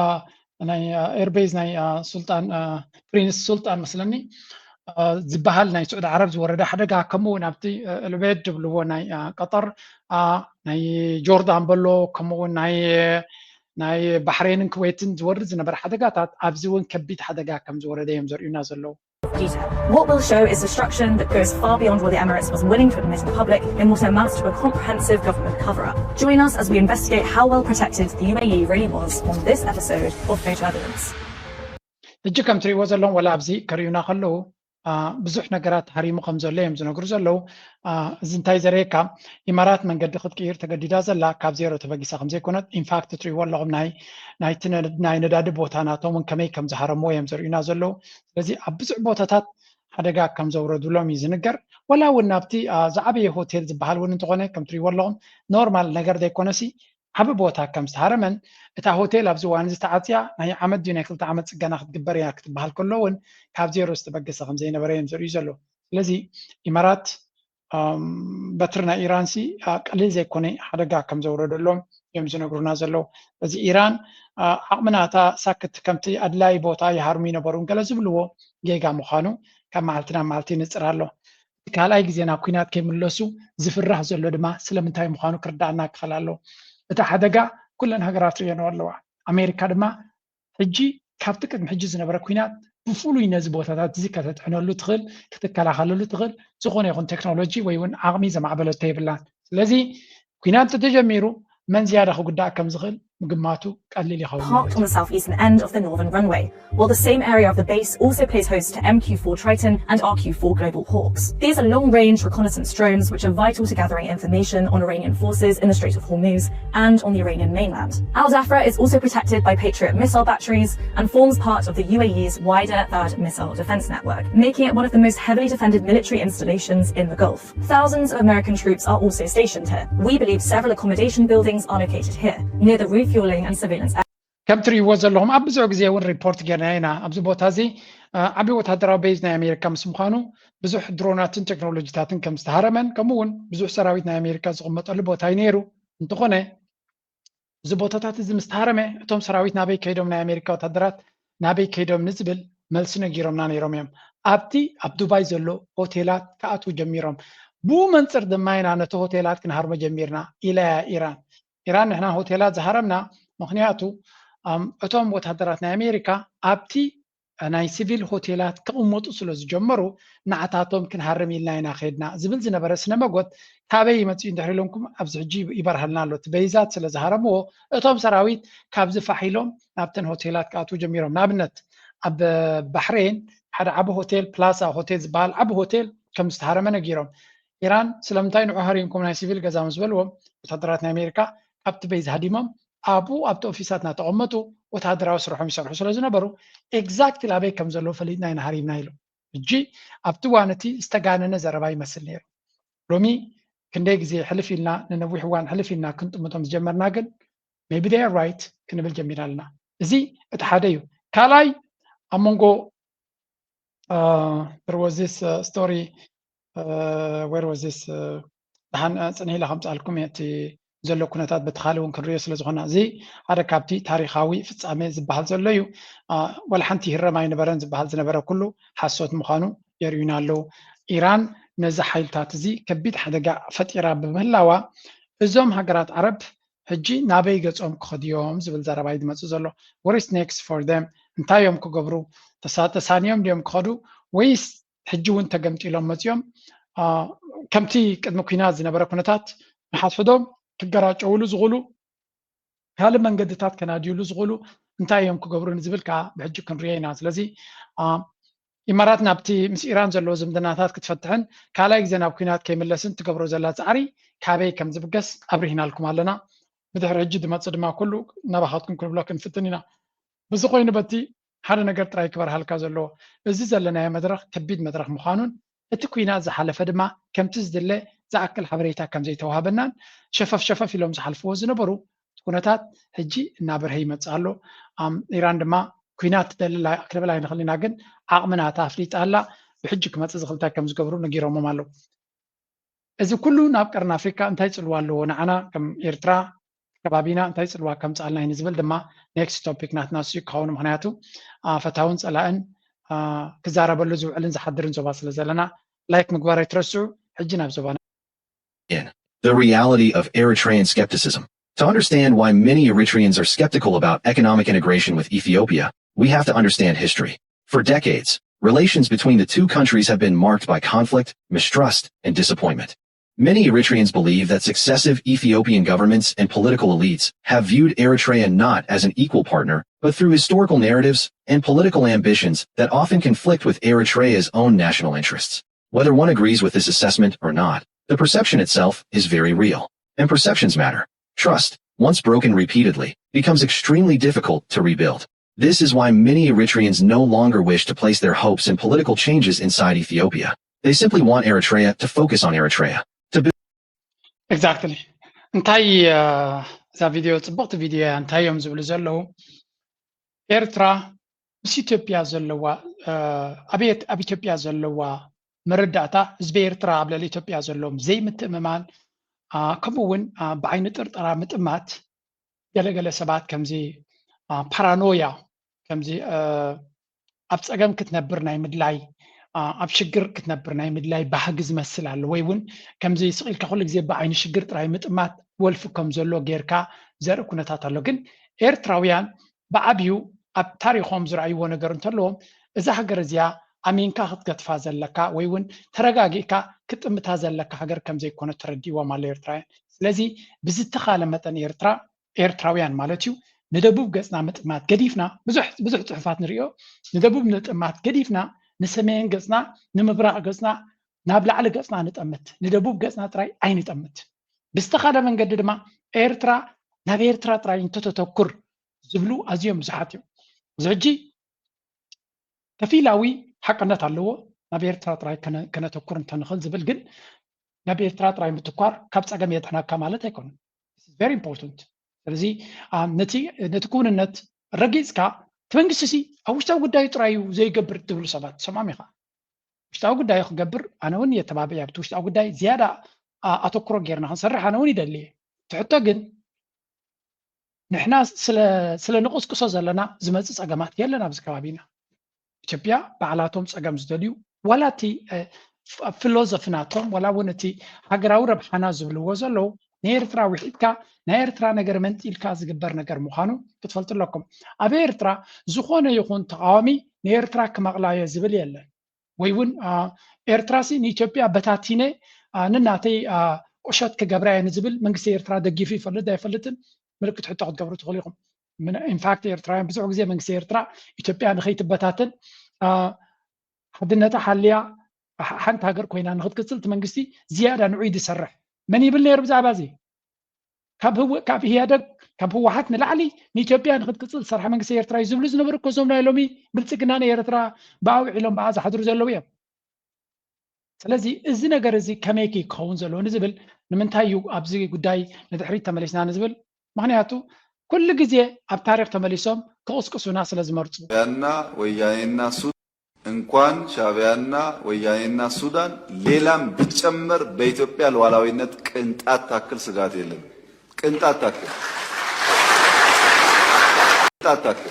ከም ትሪእዎ ዘለኹም ሻዕቢያን ወያነን ኣይኮኑንሲ ካልእ ነገር እንተተወሲኽዎም ተተደማሚርዎም ብልኡላውነት ናይ ኢትዮጵያ ቅንጣብ ፍርሂ ወይ ስክፍታ የብልና ይብል ኣሎ ካላ ዘራርባ ፅምዶ ይመፀካ ኣሎ ምስ በልዎ መፂኡ ዝህቦ ዘሎ መልሲ እዚ ማለት እንታይ ማለት እዩ ኩላእቶም ተደማሚሮም ብሓደ እንተመፂኦም ክንዚያ ስጋት የብልናን ይብል ኣሎ ኦኬ ስጋት የብልካ ክትከውን ትኽእል ኢኻ መጀመርያ በበይኖም ከለዉ ትኽእሎም ዘለኻ እያ ትሕቶ ምስተሓወሱ ስለዘየጋጠመ ወታደራዊ ክንዛረባ ይንኽእል ኢና በበይኖም ንሸነ ክስዕሮ ይከኣል ካብ በይኑ ብዛዕባ ክዛረብ ከለኹ ስማዓኩም ንፋኖ ለንቀነ ክድምስሶ ኢልካ መጀመርያ ንሰለስተ ሰሙን ኢልካ ኣብ 3 ዓመት ጀሚርካ ናይ 3 ሰሙን ጉዕዞ ናብ 3 ዓመት ተቐይራ ሕጂ ድማ ሓንቲ ወርሒ በየም ኣለኹ ኢልካ ሓንቲ ወርሒ ድማ ናብ ክንደይ ዓመት ክትቀየር ምዃና ዝገይርዋና ስለዚ ኣብይ ኣሕመድ ኣብ ባይታ ንዘይረኽቦ ዘሎ ኣብ ፓርላማ ንክረኽቦ ነቲ ዓወት እናፈከረ ይመፅኡ ዘሎ ብርግፅ ድሕርቲ ብልፅግና ተመሪፁ ዶ ገለ ዶ ዝበልዎ ናይ መጀመርያ ኣብቲ ፓርላማ ናቱ መፅኡ ዝዛረቦ ዘሎ እዩ እዚ እውን ንክልተ ነገራት ዝያዳ ኣስሚሩ ተዛሪብሎ ከምዛ ትሰምዕዋ ዝፀላሕኩም ንሻዕብያ ምስ ህወሓት ኣላጊቡ ከምኡ ድማ ንህወሓት በይኖም ወሲዱ ድማ ከቢድ ዝኾነ ዘረባ ኣንፃሮም ተዛሪብሎ and this is going to be ንኩሎም በበይኖም ክንሪኦም ክንፍትን ኢና እንታይ ኢሉ ብዛዕባ እቶም ሓደ እስከ ንበይኑ ንርአ የመሆን ምኞት ትናንትና ሻዕቢያና ወያኔ ከሱዳን ጋር ተባብረው ደርግን ጥለዋል አሁን እንደዛ ተባብረን እንጥላለን የሚል ምኞት እንኳን ሻዕቢያና ወያኔና ሱዳን ሌላም ቢጨመር በኢትዮጵያ ሉዓላዊነት ቅንጣት ታክል ስጋት የለም ቅንጣት ታክል ያን ለመከላከል የሚያስችል ብቃት እየገነባን ያለ ነው ጊዜው ሲደርስ እንዳስፈላጊነቱ እንገልጻለን እኛ ስጋት የለብንም ሰዎች ባረጀ ባፈጀ ስልት ድሮ በሰራ ስልት አሁን ለመጠቀም መሞከር ጠቃሚ አይደለም ምክንያቱም ያኔ ስልቱ የሰራው በሸበጥ ጮፈሬ የላስቲክ ጫማ መሄድ የፈለገ መቅመል የፈለገ መራብ የፈለገ ቢገባውም ባይገባውም ወስዶ የተከተለ ኃይል ነበረ አሁን ግን 22 እና መገናኛ ህንጻ አስቀምጠህ እዛ በመቀመጥ አይሆንም ማለት ነው ተቀይሯል ጊዜው ሀብት እያፈራህ ሀብትን እያጣጣምክ ሰንታይ ዝብል ዘሎ ከም ትሪእዎ ዘለኹም this is going to be ፈኸራ ወዲ ፈኸራኻ ዝመፅእ ኣጀንዳታት ንሱ ጥራይ ምዃኑ እዩ ምናልባት ድሕርዛ ምርጫ ኮንደኾን ልዝቢሉ ናብ ሰላምን ርግኣትን ኣተኪሩ ይኸይድ ይኸውን ዝብሉ ግምታት ዝነበሮም ሰባት ነይሩ ማለት ብበዓል ጌታቸው ረዳ ምፃጥቃንን ብጁላን ፉላን እናገበረ ኣፅሚመና እንዲቐንዩ ግን ምናልባት ኮንደኾን ንሱ ናብ ፅቡቕ ነገር ከም ዓብዱ ምናልባት ካልእ ነገራት ክሳብ ትፅቡቕ ነገር ዝመፆ ዶ ሸለል ኢሉ መንገዲ ሰላም ይመርፅ ኸውን ዝብል ንሽተይ probability ንሽተይ ተኽእሎ ናይ ሰላም ነይሩ እዩ ኣይነበረን ኣይንበልና ግን ከም ትሪእዎ ዘለኹም ሰብኣይ ዝፈልጣ ሓንቲ ደርፊ ጥራያ ዘላቶ እታ ደርፊ ድማ እዚኣ እያ እንታይ ዝብል ዘሎ ሻዕብያ ወያኔ ተዛርዮም ሱዳን ወሲኾም በለ ካልእ ሓይልታት ተኣኪቦም ክመፁ ዝኽእሉሉ መንገዲ የለን ንሕና ዓበ ዓቕሚ ዘለና እዩ ዝብል ዘሎ ዝያዳ እቲ ቀደም መብዛሕትኦም እቶም ናይ ህወሓት ክብል ከሎ ሽዳ ለቢሶም ኣብ በረኻ ከይዶም ጠሚዮም ፀሚኦም ከርተት ኢሎም ገለመለ ተቃሊሶም ለውጢ ምፅኦም ክኾኑ ክልዮም ሎሚ ግን ኣብ ፓላሶታትን ህንፃታትን ካልእን ሃብትን ዝቕመጡ ዝነበሩ ኣብዚ ድማ ሃብቶምን ስድሮምን ዘለዉ ብዙሕ ክገብርዎ ዝኽእሉ የለን ኢሉ ተዘረባ ብዓብዩ ንዓ ክዛረብ ኢሉ ይመፅዩ ነቶም መራሕቲ ናይ ህወሓት ብኸመይ ከፈራርሆም ከም ዝሓሰበ እዩ መፅዩ ዘሎ ከስማዓኩም እየ ስለዚ መጀመርያ እቲ ዝብሎ ዘሎ ዘረባ እቲ ታሪክ ስለምንታይ ኣጋጢሙ ኢሉ ብቐረባ ዝከታተሎ ማለት ኣብቲ ግዜ 91 ሰውራ ናይ ኤርትራ ክግበር ከሎ ንምንታይ እዮም ተቃሊሶም ኤርትራውያን ኢልካ ምሕታት የድሊ ንልኡላውነቶም ንናፅነቶም ንመሰርእ ውሳኔ ናቶም ነገር ክኾኖም ስለ ዝደለዩ እዮም ስለዚ ሕጂ ትመፆም ዘሎ ፈተና ናይ ኤርትራ ምናልባት ተመፅኡ ድማ ልኡላውነትኩም ክደፍር እየ መሬትኩም ክወስድ እየ ኣብ መግዛእቲ ክመልሰኩም እየ ዝብል ፈተናዩ ስለዚ ኤርትራ ናይ ህላዌ ቃልሲ ክትገብር ትኽእል ተጋጢሟ ማለት እዩ ህወሓት እንታይ ክገብሩ እዮም ዝቃለሱ ዘሎ ከምኡ ንተጋሩ መሰል ናይ ህላወ ፀገም ፈጢሩሎም ስለ ዘሎ ናይ ምህላዎምን ዘይምህላውን ኣምልክት ሕቶ እትይዎ ስለ ዘሎ እቲ ዝገብርዎ ቃልሲ ናይ ህላወ ቃልሲ ይኸውን ፍልልይ ንሱ እንታይ ይብል ኣሎ 4 ኪሎ ሒዙ ገለገለ ስለ ዘሎ ንሱ ጥራይ ተመክሮ ዘለዎ እዩ ዝመስሎ ዘሎ እቶም ካልኦት ኣብ ሳሕል ከሎ ወይ እውን ኣብ ደደቢት ከሎ ብዙሕ ነገር ኣይፈልጡን እዮም ነይሮም ብዙሕ ነገር ጎድሎም ነይሩ ውሑድ ሰራዊት ነይሮም ውሑድ ሰቢት ይስዕቦም ነይሩ ሎሚ they know a lot they really know a lot ስለዚ እቲ ኩናት ድሓርካ ማለት ትውግስ ፋንታዚ ጥራይ ኣይኮነን ሎሚ ኣብይ ኣሕመድ ኣብ ኩናት እዩ ዘሎ ኢንፋክት ኣብዚ ዋዕላ ብብዙሕ እዮም ተዛሪቦሞ ሰላም ክትገብር ዘይትፍትን ምስ ኩሎም ዋላ ምሶም ተቃወምቲ ኢሎሞ ሓንቲ ግን ንሻዕብያ እኳ ክንደይ ናይ ከይረኻኽበሉ ነቶም መራሕቲ ናይ ህወሓት ዝገበሮ መጠንቀቕታ ግን ንሽተይ ተንኪፍና ክንሓልፎ ኢና ቢካዝ at the end of the day ክገብሮ ኣይክእልኒ ክንብል ኣይንኽእል ኢና ክገብሮ ኣይክእልኒ ክትብል the same thing ሻዕብያ ምስ ካልኦት ኮይኑ ኣብ ጉዳይ ውሽጣዊ ጉዳይና ዶ ገለ ደብል ፀኒሑ ንሱ ዝገብሮ ዘሎ ኣብ ኣዲስ ኣበባ ድማ ረእይዎ ኣብዚ ክትግረሙ ኢኹም በቲ ኣማኻሪ ናይ ቀርኒ ኣፍሪካ ዝብሎ ዘሎ ጌታቸው ረዳ ኣቢሉ rightful autonomy within the country, state policy that marginalize and erase the traits of self-determination of our indigenous Afar nation in Eritrea. We share this short video to challenge the colonial narratives advanced by the Eritrean states, exposing its distortion of the Afar history, discriminatory state-building agenda, and the state-sponsored egregious violence against our people in Dankali, our traditional homeland in Eritrea. These colonial narratives include the weaponization of Eritrean sovereignty to deny the Afar people the rightful autonomy within the country. እስትሪዎ ዘለኹም ናይ ዓፋር ቃልሲ ብዛዕባ ዓሰብ ናይ መን እያ ንዝብል እዩ ዝዛረብ ዓሰብ እቲ ህዝቢ ዓፋር ድማ መሰረሰ ውሳነ ክህልዎ ከም ዘለዎን ነፍሲ ናይ መምሕዳር ገለገለ ክህልዎ ከም ዘለዎን ገለ ይዛረብ I really don't know who this guy is genuinely من مخانه فلطون ብዙሕ ኢንተረስት የብለይ ኣብ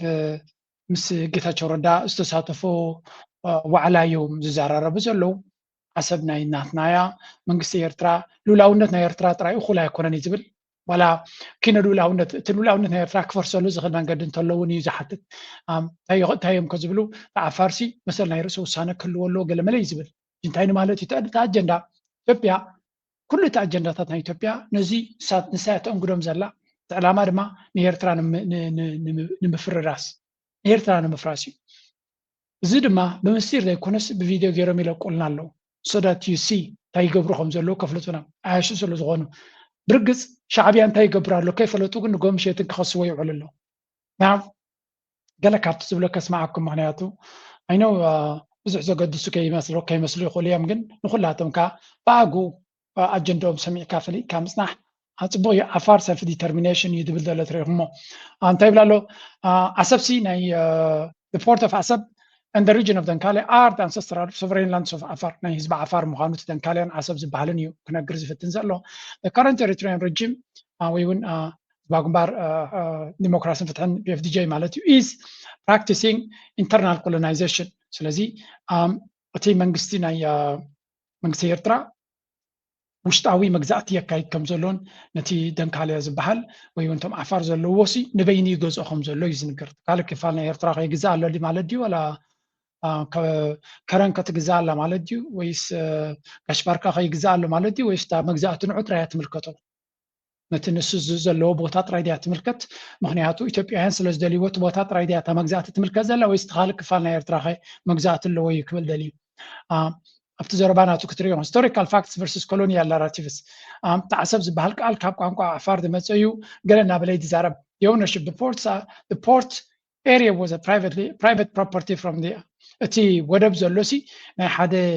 ግል ትካል ናይ ሓደ ዓሌት እዩ ይብል ኣሎ my friend the world has changed ኤርትራ ናይ መግዛእታዊ መግዛእቲ ድሕሪ መግዛእቲ ርያ ታቆሸት ናትካ ቅድሚ 200 ዓመት ናይ ሓደ ሰብኣይ ዝነበረት ብይ ትቕፅል ሃገር የላ ኩላተን ዘን ሃገራት ኣፍሪካ ዝበሃላ እውን ኣብ ገለ ፖይንት ናይ ገለ ዓሌት እየን ነይረን ሓደ ዓሌት ንእሽተይ ክፋል ነይሮ ሓደ ገለ ነይሮ ሓደ ገለ ነይርዎ ወሚል ዝነብር ሃገር ግን የለን ስለዚ ዌክ ኣፕ ተበራበር እቲ ናይ ጥልያን ክካረይዎ ከለዎ ሂስቶሪካል ሬኮርድ ሾው Afar chiefs signed a lease agreement with Italians in 1969 not sales of the ስለዚህ ኣካርዮም እዮምቶም ናይ ዓፋር መራሕቲ ሲ ነቲ ዓሰብ ሲ ኣካርዮም እዮም ዳኣምበር ኣይሸጥዎን እዩ ዝብል ዘሎ this is like ታሪክ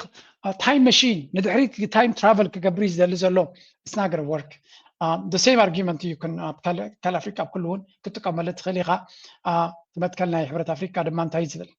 እቲ ኮሎኒያል ባውንደሪስ ዘይምትንካፍ ዝብል ሸለሊልካዮ ክሕለፍ ዘይብሉ መልሲ ክወሃቦ ዘለዎ እዩ እቲ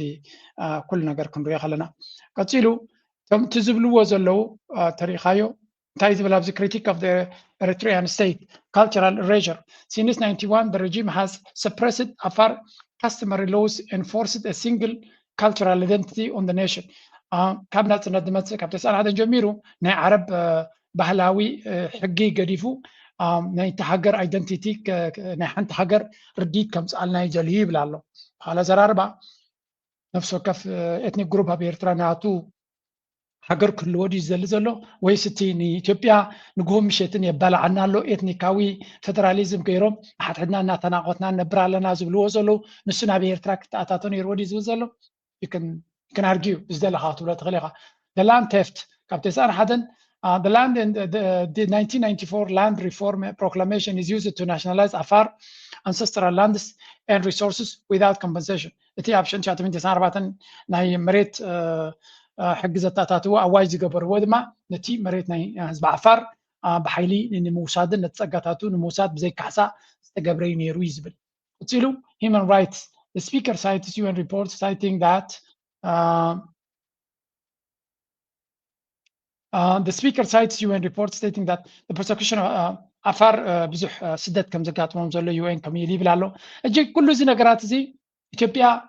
ምስቲ ናይ ዓፋር ኣጀንዳ ዝብልዎ ዋላቲ ጌታቸው ረዳ እንታይ ኢልዎም ኣብዚ ክውስኸልኩም እየ እዚአን ንዓና ኣገዳሲ ስለ ዝኾና እቲ ብልፅግና ነዚ ረሳሕ ስራሕ ናተይ ኢሉ ሒዝዎ ዘሎ ናተይ ኢሉ ከም ኣጀንዳ ሒዝዎ ኣሎ እንዳ we want ነዚ ከም ሸለል ኢልካ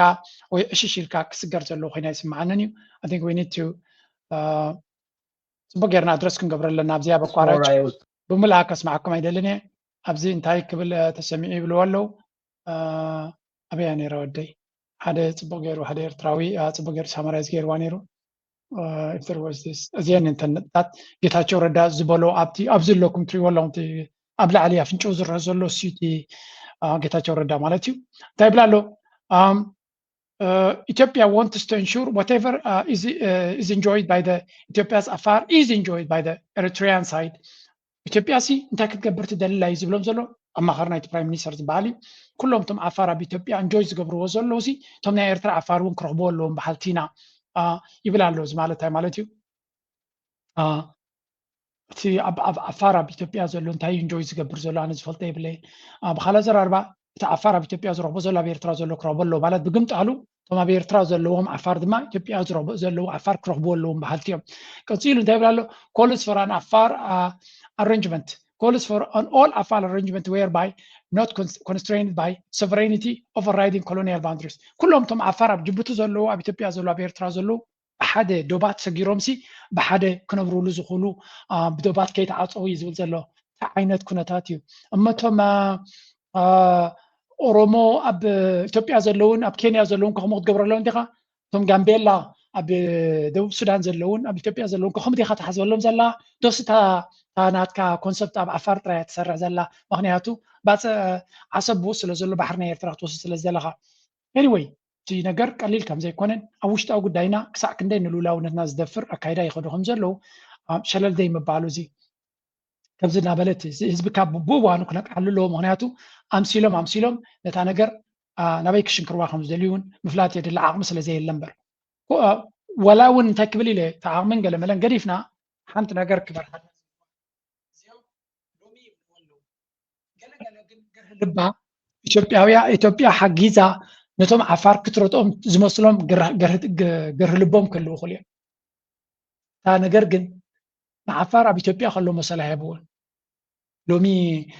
قدينا بحرس لازم مسألة عفار زبال زلهم برترش إذن برزبي الجول أنتو قنا بإثيوبيا بزح investment استعادوا لزبي كون لذي again it's an agenda بتي إمارات جارة كم نتينا بحر الممسع تتقبلوا زلازنا عفار أجنداي that's why توم عفار زبلو تقام تجنزب زفصل لهم زلوا مالتي طيب لالو notes the Ethiopian government is perfectly in concert with anti-Eritrea groups زغا መንግስቲ ኢትዮጵያ በትዝላ ዓለ ናይ ቀርናይ ምብራቅ አፍሪካ ኣማኻርና ትገይሩ ምስቶም ተቃዋምቲ ናይ ኤርትራ ወየዳ ተስፋ ዘይብሎም ኮይኖም በር ኣብ ዓራት ንሶም ደቂሱ ዘሎን ንጎምሸትን ንሶም ዝራኸብን ኩሉ ዘድልዮም ሓገዝ ክገብረሎም ድሉ ምዃኑ ብሕቡእ ዘይኮነ ብጋህዲ ከርእየና ዝደሊ ምዃኑ ድማ እዚታ ኣገዳሲ ማለት እዩ says federalism doesn't have to be constrained by regional boundaries ስለዚ እቲ ፌደራሊዝም ዝበሃል ብደባት ክዕገት የብሉ እንተኢሉ ትኻልእ ከንታይ ክኸውን ትኻልእ ዞ ህዝብታት ህዝቢ ሶማል ከ ረስያልኩም ዘ and what is going to happen with the Somali region? Is he going to join to Somaliawian ኮይኑ ብሓደ ድዩ ክሓብር ዘለዎ ስኸ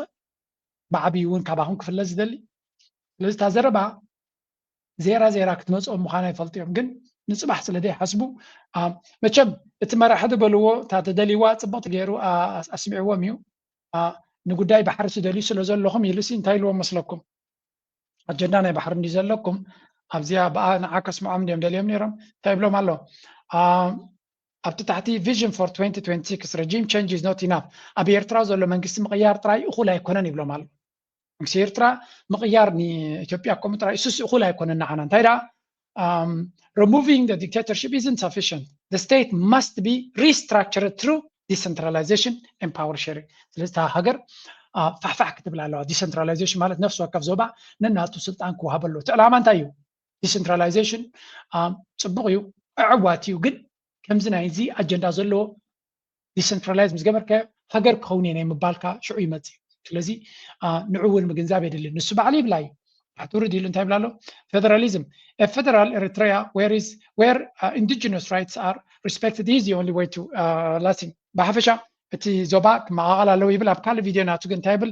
በቢ ፌደራል ስቴት ክንከውን ኣለና እቲ ፌደራል ድማ በቢ ዓለየትካ ክኸውን ኣለዎ ዝብል ዘሎ ታብ ኢትዮጵያ ዘይሰርሐት ሞዴልሲ ንኤርትራ ክነእትዋ ኢና እዩ ዝብል ዘሎ ምክንያቱ ንኤርትራ ንኸነፍርስ ተዝቐለለሳ ስለ ዝኾነ ስለ ዝብል ቀፂሉ ድማ እንታይ ይብል ናይ ጉዳይ ባሕሪ ድማ ዓሰብ ዝያዳ ኢትዮጵያ ብኡ ስለ ዝደልዩ ነቶም ህዝቢ ዓፋር ይተርፍ ሽዑ እቲ ህዝቢ ዓፋር ኣብ ኢትዮጵያ ዘሎን እቲ ህዝቢ ዓፋር ኣብ ኤርትራ ዘሎን ተረዳድዩ ንክልቲኡ ሃገራት ከገልግሎ ይኽእል እዩ ያይ ካብኡሲ በቃ ተሰሚዑ ዘይፍለጥ ብሪልያንት ሓሳብ ሒዘ መፅአ ኢሉ እዩ anyway very sad ብዝሓሰረ መኣዲ ኣብ ዝሓሰረ ቢያቲ ክበልዑ ፀደፍደፍ ዝብሉ ኢኻ ትርኢ 30 ዓመት ንኢትዮጵያ ዝኸደ ተቃውሞ ኮንቶ ኮይኑ ተሪፉ ካብ ኢትዮጵያ ናብ ኤርትራ ዝመፅእ ለውጢ የለን ኤርትራዊ ካብዛ ኢትዮጵያ ዝበሃል ፀበል ጥዒሙ ብረት ሒዙ ንኤርትራ ፅቡቅ ከምፅኣላ ዝኽእል ሰብ ከምዘየለ ይፈልጥ እዩ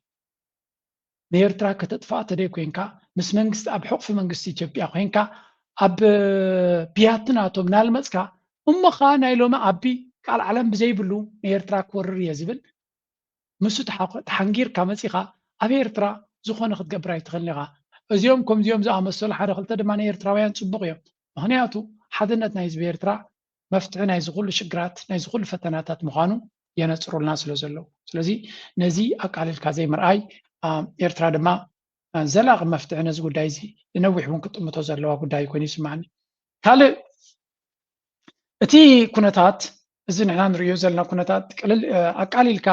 ሸለሊልካ ጥራይ ክረአ ዝኽእልካ ኣይኮነን ሕጂ ንኣብነት ናይዚ ሂማን ራይትስ ተወገለዶ ድብልዎ ደለዉ ምስቲ ኣብ ልዕሊ ኤርትራ ዝወሩ ዘለውን የተሓሕዝዎ ኣለዉ እዮም ኤርትራ ለንቀነ ኣብቲ ናይ ሂማን ራይትስ ዝብል ኣጀንዳ ንሓያል እዋን ክዝረብ ፀኒሓ እያ ብፍላይ ምዚ ናይ ቀይ ባሕሪ ለንቀነ ካልእ ተወሳኺ ዘይምርግጋእ እውን ተፈጢሩ ስለ ዘሎ ንሱ እውን ኣብ ግምት ምእታዊ ኣገዳሲ እዩ ፎር ኤግዛምፕል ኣብዚ ስምዑ government. In one of the deadliest attacks in years, Houthis have reportedly killed 16 government troops near the port of Hodeidah. According to reports, local hospitals in the Red Sea coast area received 16 dead bodies and 22 wounded soldiers. According to the government officials, clashes intensified on Friday when Houthis briefly took control of the government-controlled area in Jabal Dabas, southern Yemen. The government had hundreds of thousands of control Yemen's capital Sana'a coast, while the international country was ኣለኹም ኣብ የመን እቲ ጉዳይ ናይ ሃገራት ኸልጅ ቁሩብ ክረጋግኡ ስለ ዝጀመሩ ኢራን ይኹን ኣሜሪካ ካልኦት ሓይልታትን ኩላቶም ነናቶም ኣጀንዳታት ከሳልጡ ስለ ዝጀመሩ ኣብዚ ሓድሽ ግንባር ተኸፊቱ ከም ዘሎ እዮም ዝነግሩ ዘለዉ እቲ ፒንክ ትሪእዎ ዘለኹም ከምኡውን ቀጠልያ ኢንተርናሽናሊ ሬኮግናይዝድ ጋቨርንመንት ይበሃል እቲ ሓሳስን ሰማያዊ ድሙቕን ናብ ቆጽላይ ዝኸደ ሰማያውን ድማ ሳውዘርን ትራንዚሽናል ካውንስል ዝበሃል ዝቋፀሮ እዩ እቲ ቡናዊ ድማ እቲ ሑቲ ዝበሃል ዝቋፀሮ ዝነበረ ይተቀደም ሕጂ እቲ መንግስቲ ናይ ብመን ኢኻ ትብሎ በቲ ናይ ኢንተርናሽናል ሪኮግናይዝድ ጋቨርንመንት ዝቋፀሮ ነቲ ናይ STC ዝቋፀሮ ቦታታትን ብዙሕ ቦታታት ሒዝዎ ኣሎ ለንቀነ ከቢድ ዝኾነ ውግእ ይካየድ ከም ዘሎ ኣብ መንጎቶም ሑትን ኣብ መንጎቲ ኢንተርናሽናል ሪኮግናይዝድ ባል ወይ ብስዑድያን ብካልኦትን ዝድገፍ መንግስትን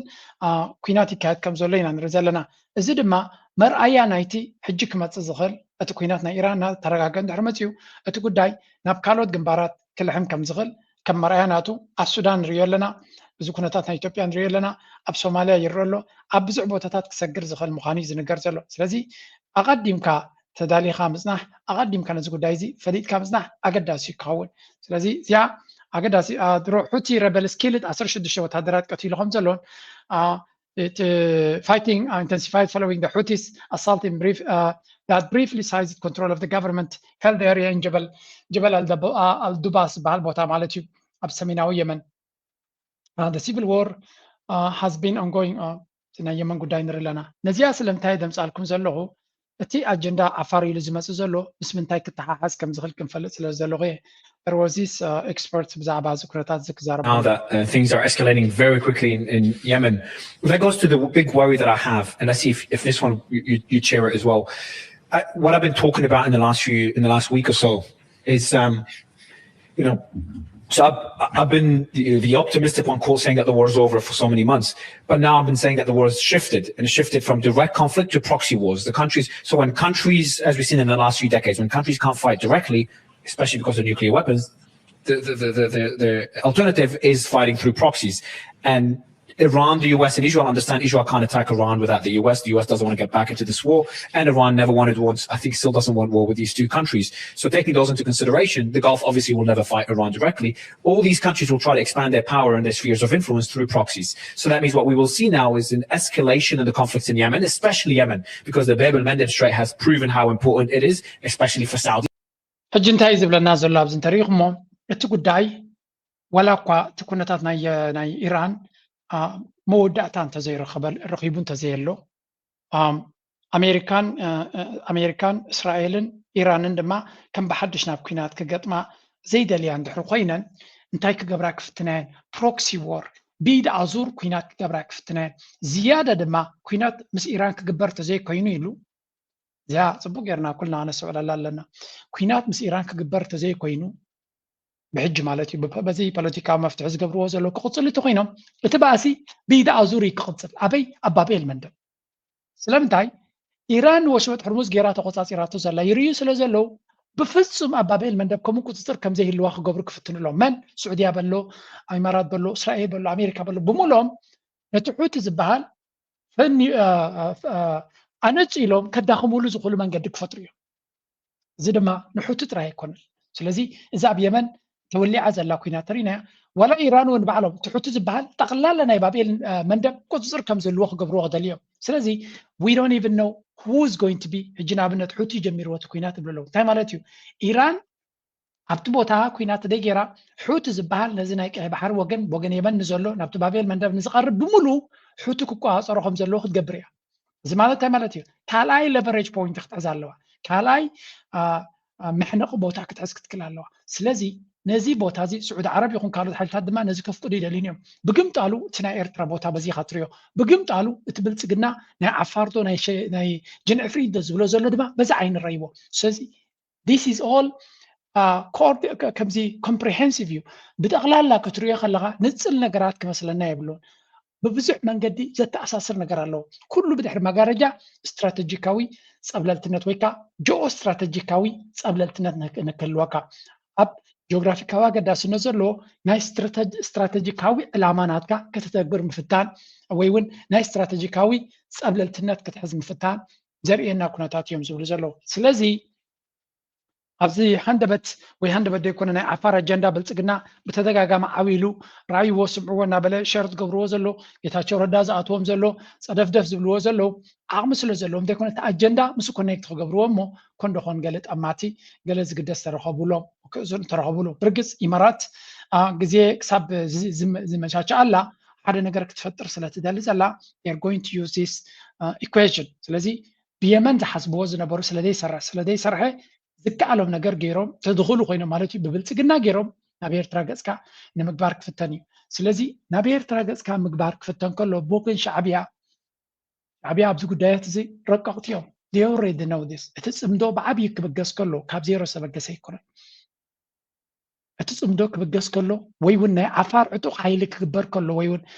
ሓደ ኣብዚ ዋን እዚ ናሕየለ ዝመፁ ዘሎ ወታደራዊ ዓቕሚ አንጻርቲ ኣብ ዓፋር ዘሎ ስርዓት ብኣብ ዝድገፍ ንዑ ከኣል ዝደሊ ሓያል ወታደራዊ ዓቕሚ እናማዕበለ ዝመጽእ ዘሎ እዚ ወታደራዊ ዓቕሚ እዚ ድማ ንምንታይ ዝመጽእ ምዃኑ እቲ ዓፋር ክሳዕ ክንደይ ኣካል ናይቲ ኢማራት ብመንገዲ ብልጽግና ክትገብሮ ትደሊ ዘላ ኣጀንዳ ምዃኑ ስለ ዝፈለጡ should do that we know how to tackle this ልዕሊኡ ድማ ብዓፋር ጥራይ ዘይኮነ ምስ ህወሓት ጽቡቕ ዝምድና ምግባር ምስ ፋኖ ጽቡቕ ዝምድና ምግባር ምስ ሸኔ ምስ ጋምቤላ ምስ ኩላቶም ዝምድና ብምግባር ንኣብይ ኣሕመድ ኣብ ኣፍንጫኻ ኣለና ኣልካ ደስምዕ መልእኽቲ እዩ ነይሩ ናው እዚ ጉዳይ እዚ ኩሉ ንሪኦ ኣለና ኣብ ካልእ ግን እንታይ ዝበሃል ዘሎ ኣብይ ኣሕመድ ንምድሓን ዝግበር ዘሎ ጉያ ድማ ንሰምዖን ንሪኦን ንኸዶን ንከታተሉን ዘለና ጉዳይ እዩ ስለዚ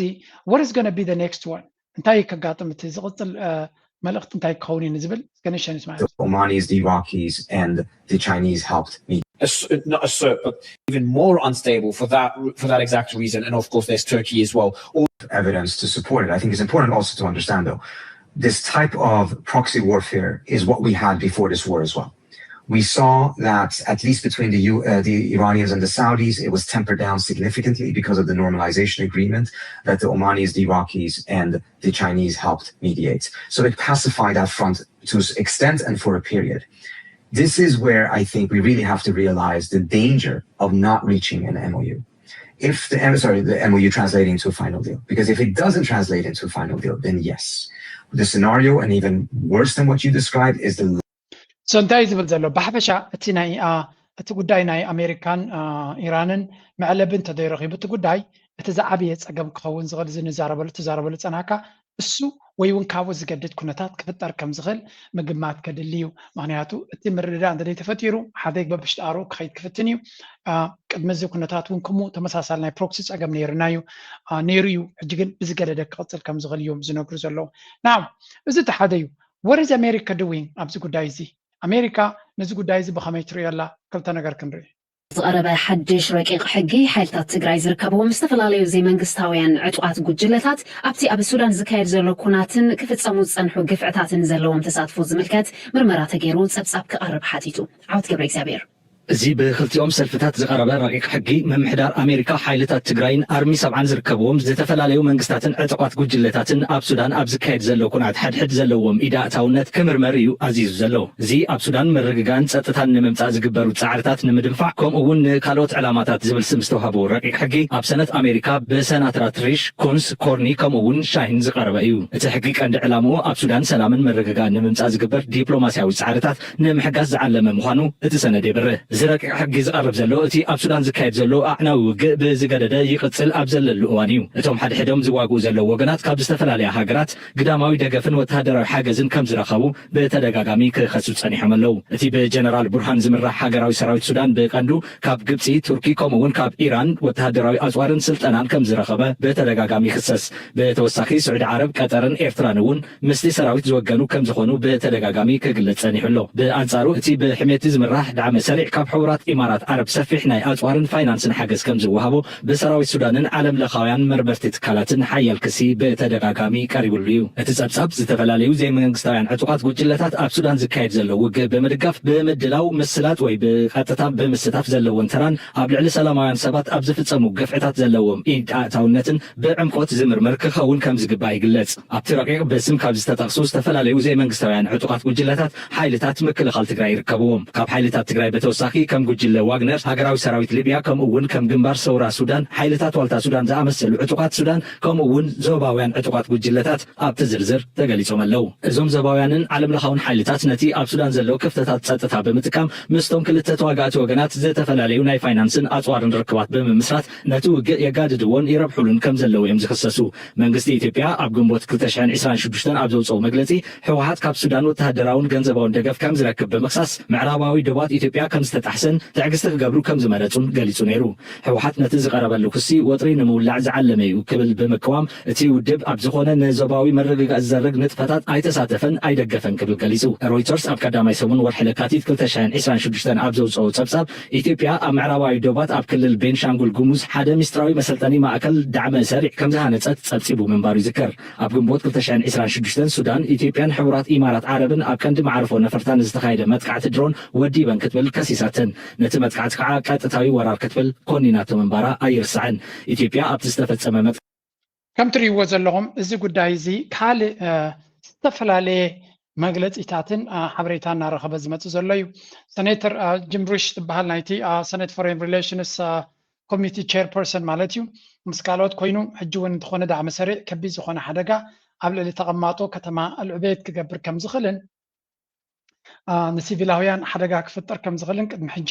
ኣብ ዝተፈላለየ ቦታታት ገበና ዝፈፀመ ትርዓት ሕጂ እውን ንከምኡ ክገብር ዕድል ክወሃቦ ከም ዘይብሉ ዝብል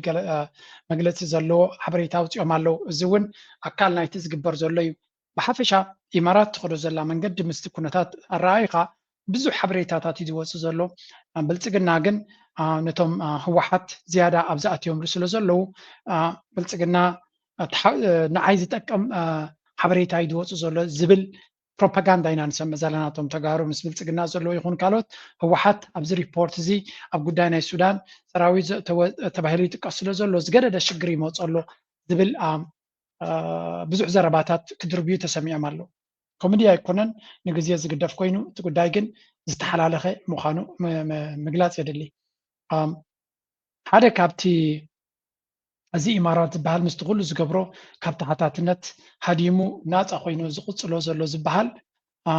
ኣብ ሱዳን ጥራይ ደይኮነሲ ወላ ኣብ ዲኣርሲ ተመሳሳሊ ምትእትታዊ ይገብሩ ከም ዘለውን ኣበርክቶ ከም ዘለዎምን እዮም ዝንገሩ። ኣብዚ ኮንፍሊክት ዞን ዲ ወላ ኮንፍሊክት ዝብል ሪፖርት ዘውፅዎ እዚ ክሪቲካል ትረትስ ዝብል ኣብ ዘውፅኦ ሓበሬታ እንታይ ዝብል ሓበሬታ የውፁ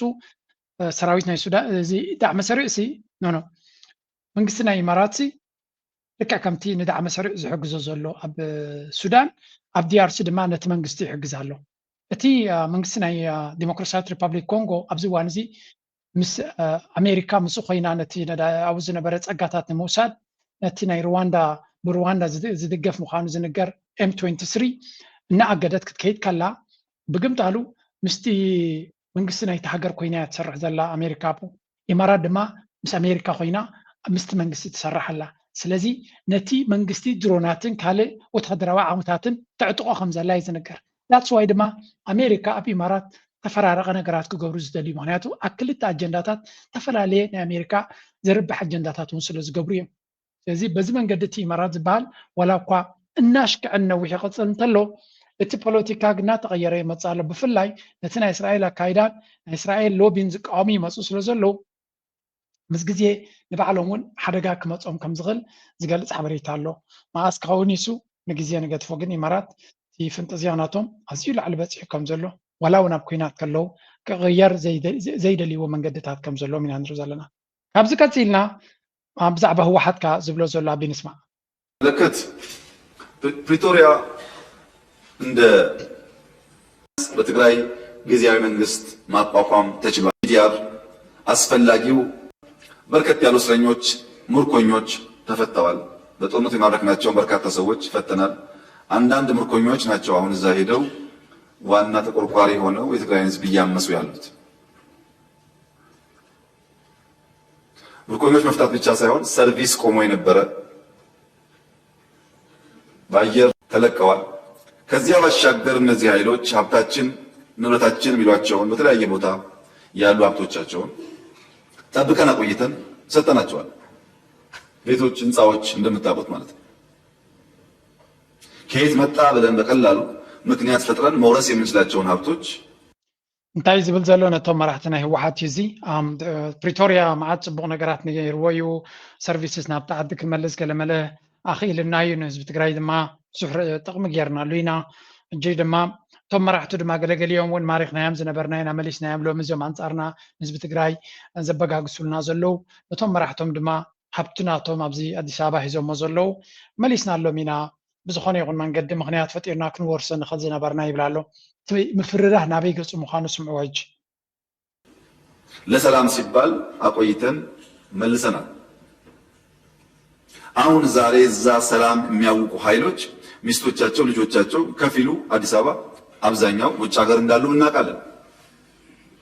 አዲስ አበባ ያሉትን ከፊል ቤተሰብ ያለካንበት ዋናው ምክንያት በአንድ ሰው ጥፋት ዘሆል ቤተሰብ መታመሱን እንደ መንግስት በወደ ሰፊነት ማየት ይሻላል ብለን ስላሰብን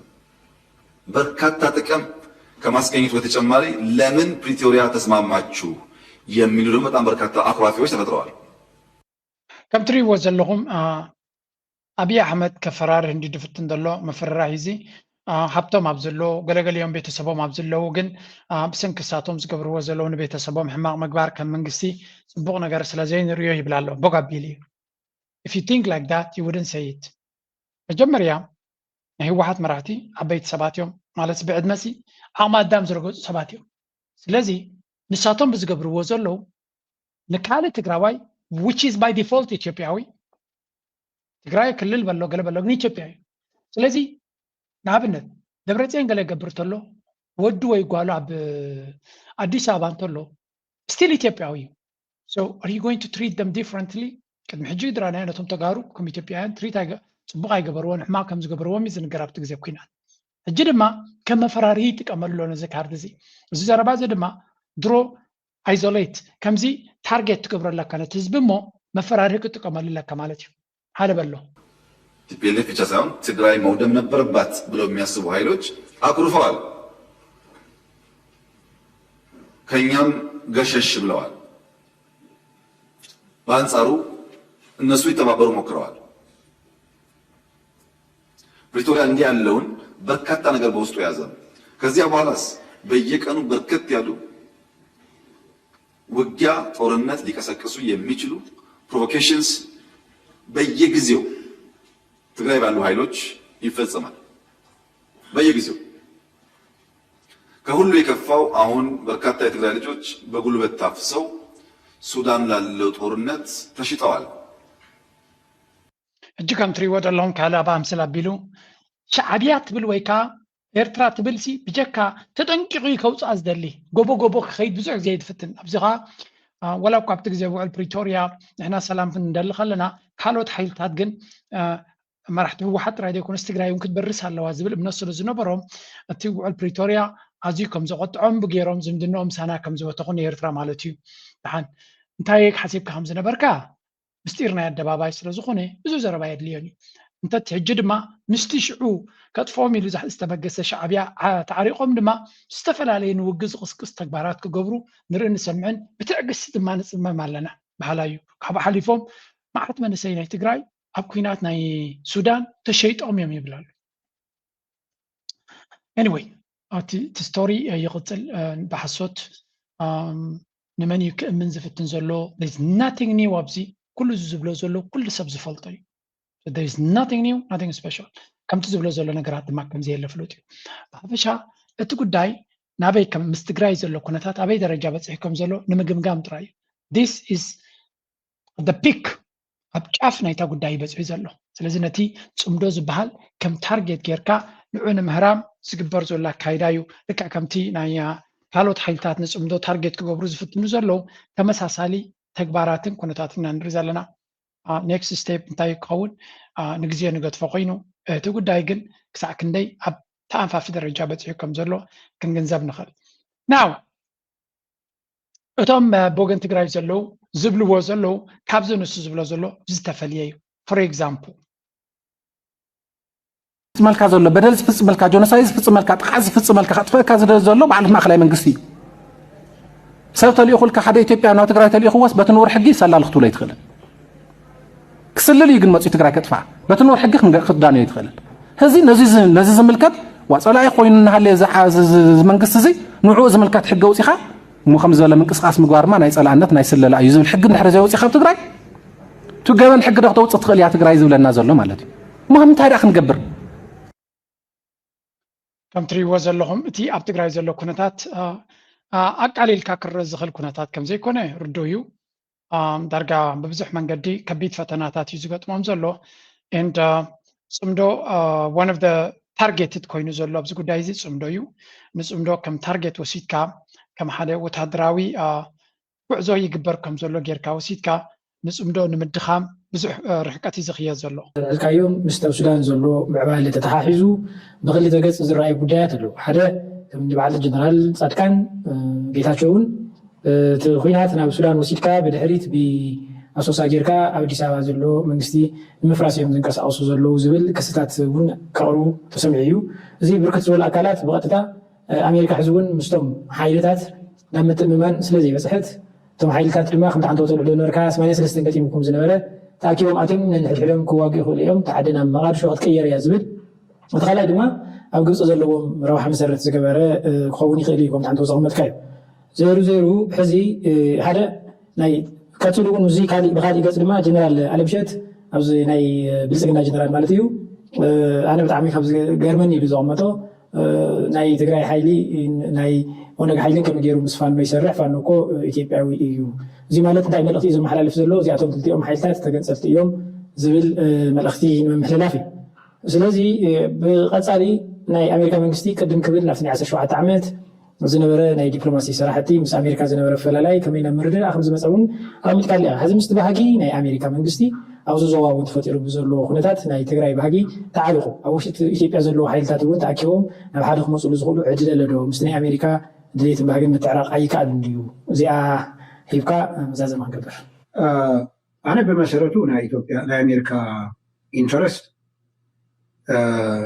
ብቶም ዝመፅሉ ሓይልታት የማልእዎ ድዮም ቅድመ ባልካ ትሕዚ ኣዲስ ኣበባ እኒሄ መንግስትስ ናይ ኣሜሪካ ድሌት ኣሜሪካ ኣብቲ ከባቢ ትደልዮ የማልእ ድዩ ዝብል መቐደም ምርኣይ ኣድላይ ኣሜሪካ ኣብዚ ዝተጋገየ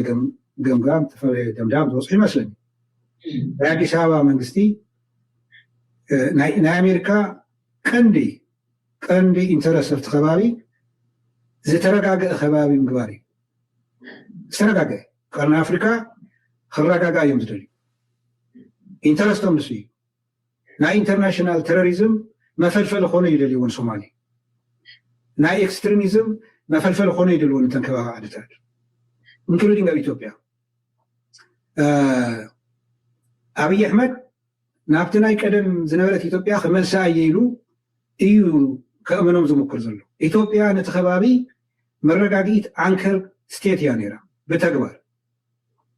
ከምቲ ዓንተ ዝበልኩ ኸ ናይ ሱዳን ደቡብ ሱዳንን ናይ ሱዳንን ናይ ሶማልያ ናይ ፀገም ኣለዎን ዝበሃላ ሃገራት ፋይል ኢትዮጵያ እያ እዮም ዝብሉ ነይሮም ኣሜሪካ ማለት መፍትሒኡ ቁልፎ ኣዲስ ኣበባ እዩ ካብዚ ሓሊፉ ምርግጋእ ክፍጠር ሽብርተኝነት እግሪ ከይሰድድ ትነቕሎ ኢትዮጵያ እያ ኢንክሉዲንግ ኣብ ሶማልያ እትያ እንኳን ደብ ዓዳ ንኤርትራ በቲ እዋን እቲ ንቅርነፍ ኣፍሪካ ዘይረጋግእ መንግስቲ ኢሎም ስለ ዝፈረጅዎ ኮርነሩ ልክዑ ዘቐመጠቶ ኢትዮጵያ እያ ስለዚ ንኢትዮጵያ እዚ ሕዝቢ ዘለዋ ዝሐሸ ኢኮኖሚ ዘለዋ ብጣዕሚ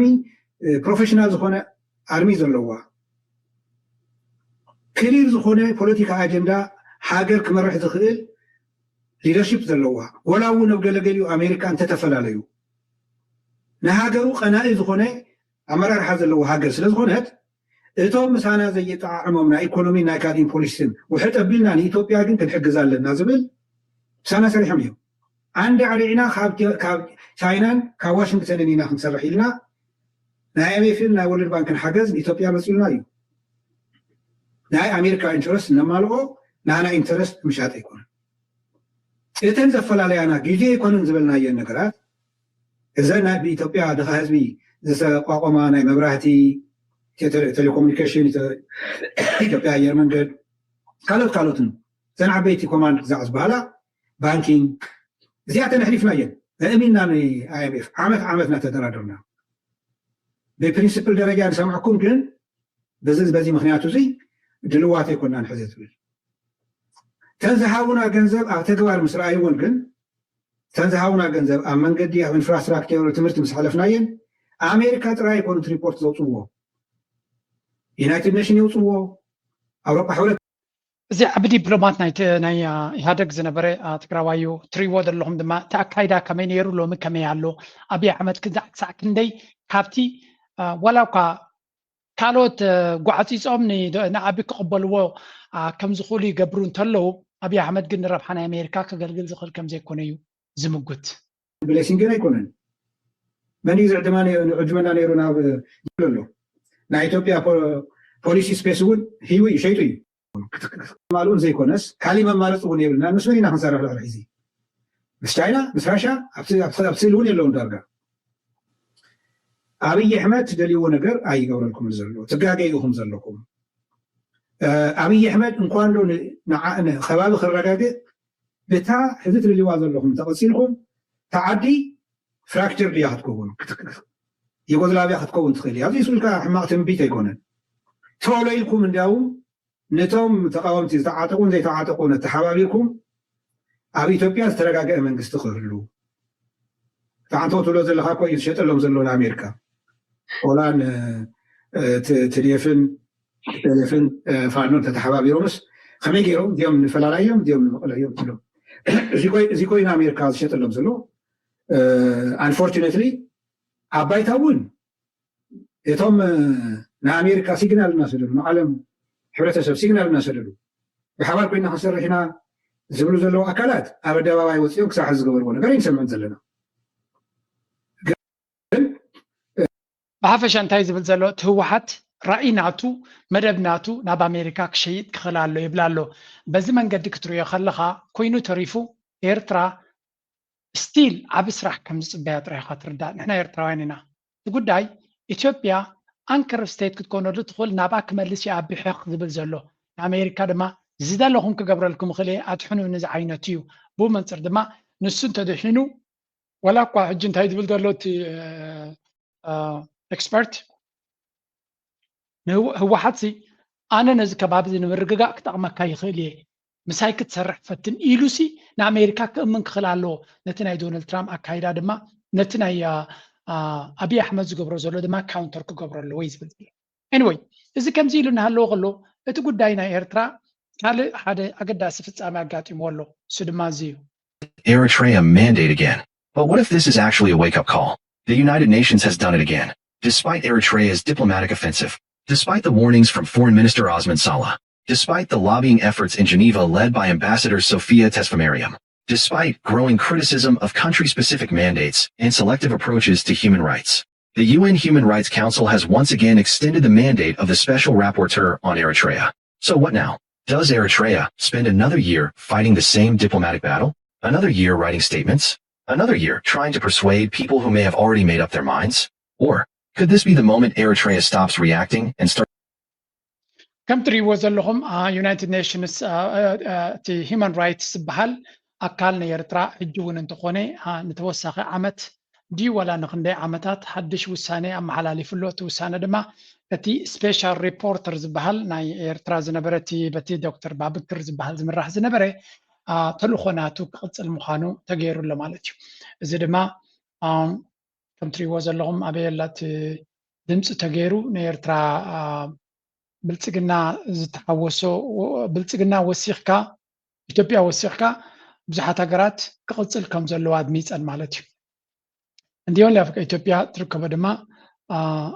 እተን ሃገራት ቀጠልያ ገይረን ዘለዋ ኩለን እቲ ስፔሻል ሪፖርተር ኣብ ኤርትራ ክቕፅል ከም ዘለዎ ዘድመፃየን መብዛሕተን ሃገራት ኣፍሪካ ድምፀን ዓቂበን ክሕግዛ ይከኣላን እተን ኖ ዝበላ ወይ እውን ኣብ ኤርትራ ክቕፅል የብሉን እዚ ፍሉይ ኣብ ኤርትራ ዝግበር ጠጠው ክብል ኣለዎ ዝበላ መን እየን ኩባ ቻይና ብሩንዲ ካብ ኣፍሪካ ቀፂልካ ፓኪስታን ኢጅፕት ከምኡውን ራሽያ መስለኒ እተን ሃገራት ነዚ ዘበላ ማለት እዩ ካልኦት ኩለን ሃገራት ኤሮፓ ዝርከብዎን ስፔን በሎ ስዊዘርላንድ በሎ ኩሎም ክቕፅል ኣለዎ ስፔሻል ሪፖርተር ብምባል ኣድሚፀን ማለት እዩ 23 እወ ኢለን 17 ሃገራት ኣፍሪካ ድምፀን ዓቂበን 6 ሃገራት ጥራይ ጠጠው ክብል ኣለዎ ኢለን ስለዚ ብሓፈሻ እቲ ጉዳይ ናይ እቲ ስፔሻል ሪፖርተር ክቕፅል ምዃኑ ተገይሩሎ ማለት እዩ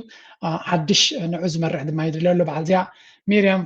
ፎን ራይዘን ዝበሃላ ድማ ገለ ካብቶም 6-8 ዝኾኑ ካንዲዴትስ ነቲ ስልጣን ንክርከቡ ዝጓዩ ዘለዉ እዮም ኤርትራ ድማ again ብፍሉይ ራፖርተር ነቲ ኩሉ ኩነታት እናረኣዩ ኤርትራ ኩሉ ግዜ ናይቲ ሂማን ራይትስ ቫዮሌሽን ተካይድ ከም ዘላ ገይሮም ከብልዎ እዮም እዚ ከዓ ንብዙሕ ነገር መዕንቆታት ዝፈጥር እዩ ዘይቃል ዓለም ስለዚ ኤርትራ ወላ እምቢታ ከተስምዕ ወላ ንዲፕሎማት ክትገብር ወላ ኣብ ብዙሕ ሎቢ ክትገብር እንተፈተነት unfortunately it didn't work እቲ ውሳኔ ከም ትሪእዎም ዘለኹም ነተን ሃገራት ኤውሮጳ ከምንብሉ ዝኽእሉ መንገዲ የለን ሓደ ቅዱስ ኤርትራዊ ፕላን ኣቕሪቡ ነይሩ ታይልሎ ስለዚ ኤርትራ ስትራቴጂክ ዲሌማ continued diplomatic resistance has not stopped the mandate raised the question should Eritrea keep fighting or change its approach እንታይ ይብላሉ እዚ framing as a wake up call the extension is presented as a turning point suggesting Eritrea should stop reacting defensively and focus on internal strengths እዚ ካብ 10 ግዜ ነዚኦም ክትቃወሙ ፍታን ውሽጣዊ ዓቕሚ ናብኡ ከተተኩራ ኣለዋ ይብላ ኣሎ እንታይ ማለት እዩ economic containment concerns many Eritreans believe the mandate is less about human rights and more about weakening the country politically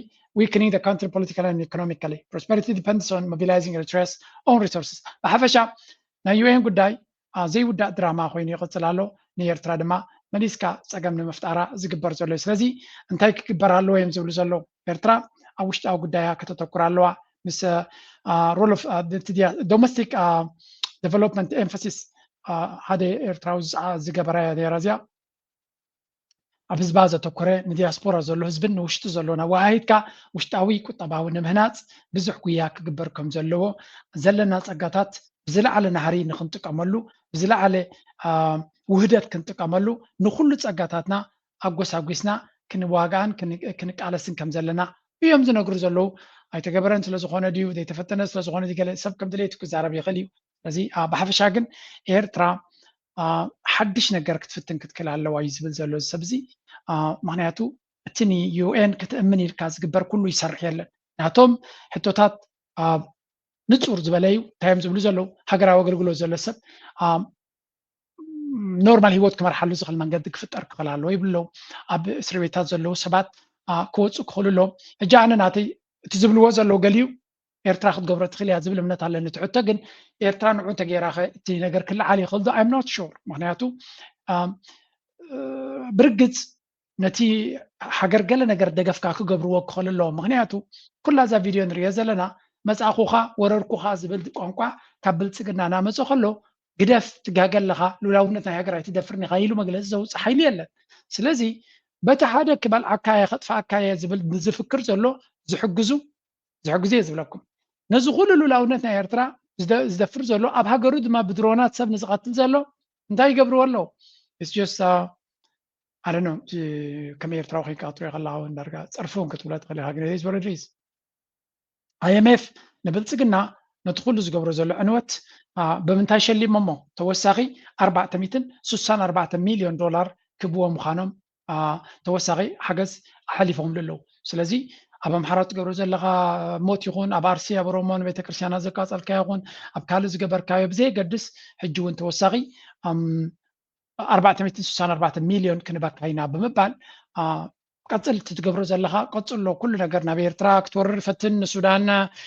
ንዳዕሚ ሰሪዕ ወታደራዊ ቤዝ ዝግበረሉ ፀገም የለን ንትግራይ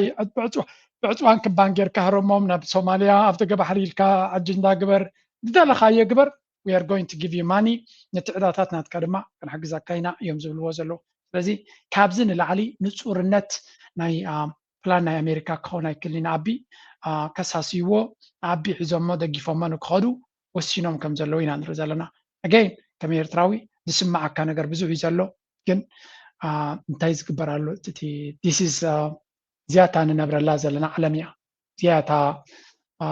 ኩሉ ሰብ ዝነብረላ ዘሎ ዓለም እቲ ሪያሊቲ እቲ ኩንነት ናይዚ ዓለምና ነዚ ዝመስል ካብዚ ሓሊፍና ነቲ ኩንነት ራይና ሪፖርት ክንገብር ንኽእል ድሌታትናን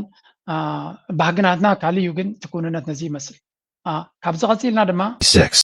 Eritrea's cash crisis, a decade of repeating the same mistakes. In July 2026, the Bank of Eritrea ordered citizens, businesses, and institutions to deposit all their NECFA cash holdings into the banking system before the end of the month. The directive also maintained ጉዳይ ናይ ባንክ ናይ ኤርትራ ድማ ካልእ ኣዛራቢ ኣርእስቲ ኮይኑ ዘሎ እዩ ብልፅግና ድማ ከም ግዲኦም ንጉዳይ ንባጤራ ናይ ኤርትራ ዝምልከት ዝገበርዎ ስጉምቲ ናይ ኤርትራ ወይ እውን ወፂኡ ዘሎ ኣዋጅ ስርዓት ኣብ ካልእ ሓደጋ ወዲቑ ስለ ዘሎ ከምኡ እውን ናብ ኩናት ይደናደን ስለ ዘሎ መዋፅኦ ናይ ኩናት ኢሉ ዝጥቀመሉ ዘሎ እዩ ብምባል ኣብ ጉዳይ ናይ ኤርትራ ሊቅነቶም ከም ብሓድሽ ኣጀንዳ ናቶም ኣብ ኣጀንዳ ናትና እንዲኦም ውዕሎም ዝሓድሩ ንዑ ንምትግባር ዝመስል ከም ትሪእዎ ዘለኹም ኤቭሪ ስቴፕ ኤርትራ ዝገበረቶ መውዓሊ ናቶም ኮይኑ ዘሎ እዩ ኤርትራ ንምድኻም ከምቲ ብኣብይ ኣሕመድ ድብሎ ዘሎ ብኩሉ መንገዲ ሓያል ዝኾነ ኣጀንዳ ኣንጻርና በጊሶም ከም ዘለዉ ምግንዛብ የድሊ ምናልባት ሓንቲ ዘይረኣኹማ እንተኮይንኩም ኣነ እውን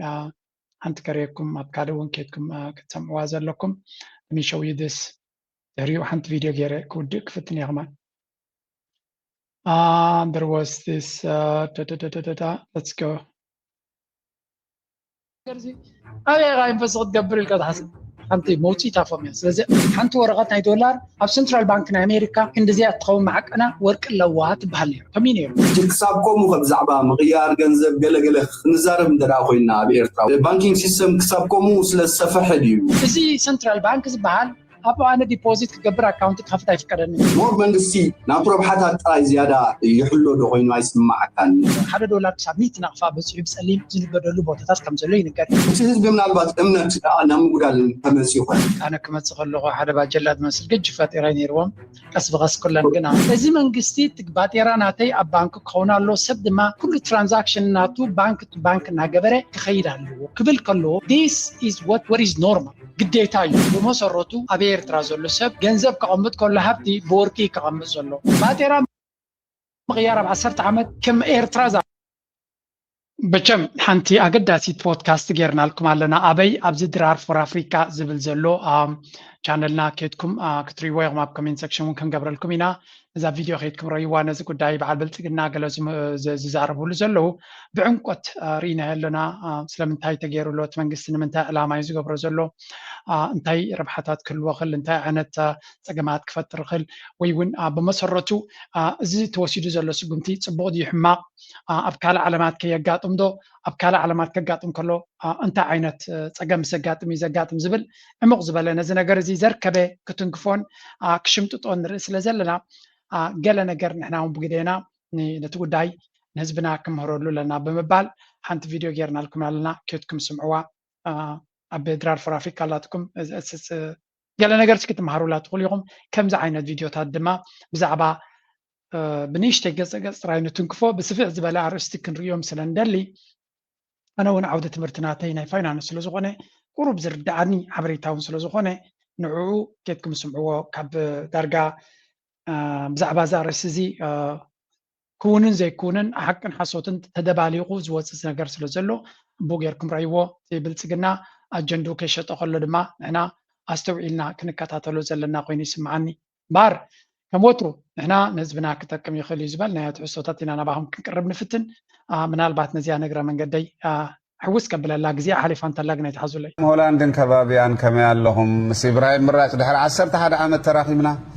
እዚ ፅባሕ ንገብሮ ናይ ፍሬም ፕሌይ ናይ ስታንዳፕ ኮሜዲ ናይ ምዝንጋዕ ናይ ሰሓቕ ምሸት ብሓባር ምሳና ክተምፅእ ዘለና ተስፋ ሙሉእ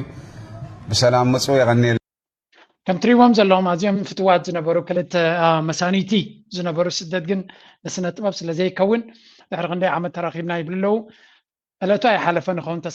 ተስፋ ይገብር ብዘየገድስ ግን ከድኩም ሰፖርት ግበርዎም ኣይ ቲንክ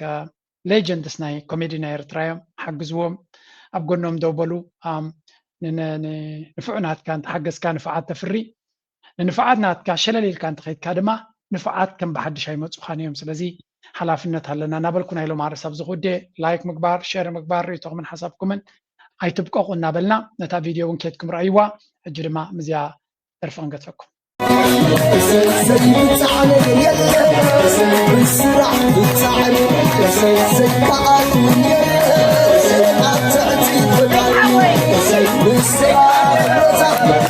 نصير وحيصة نصير غراي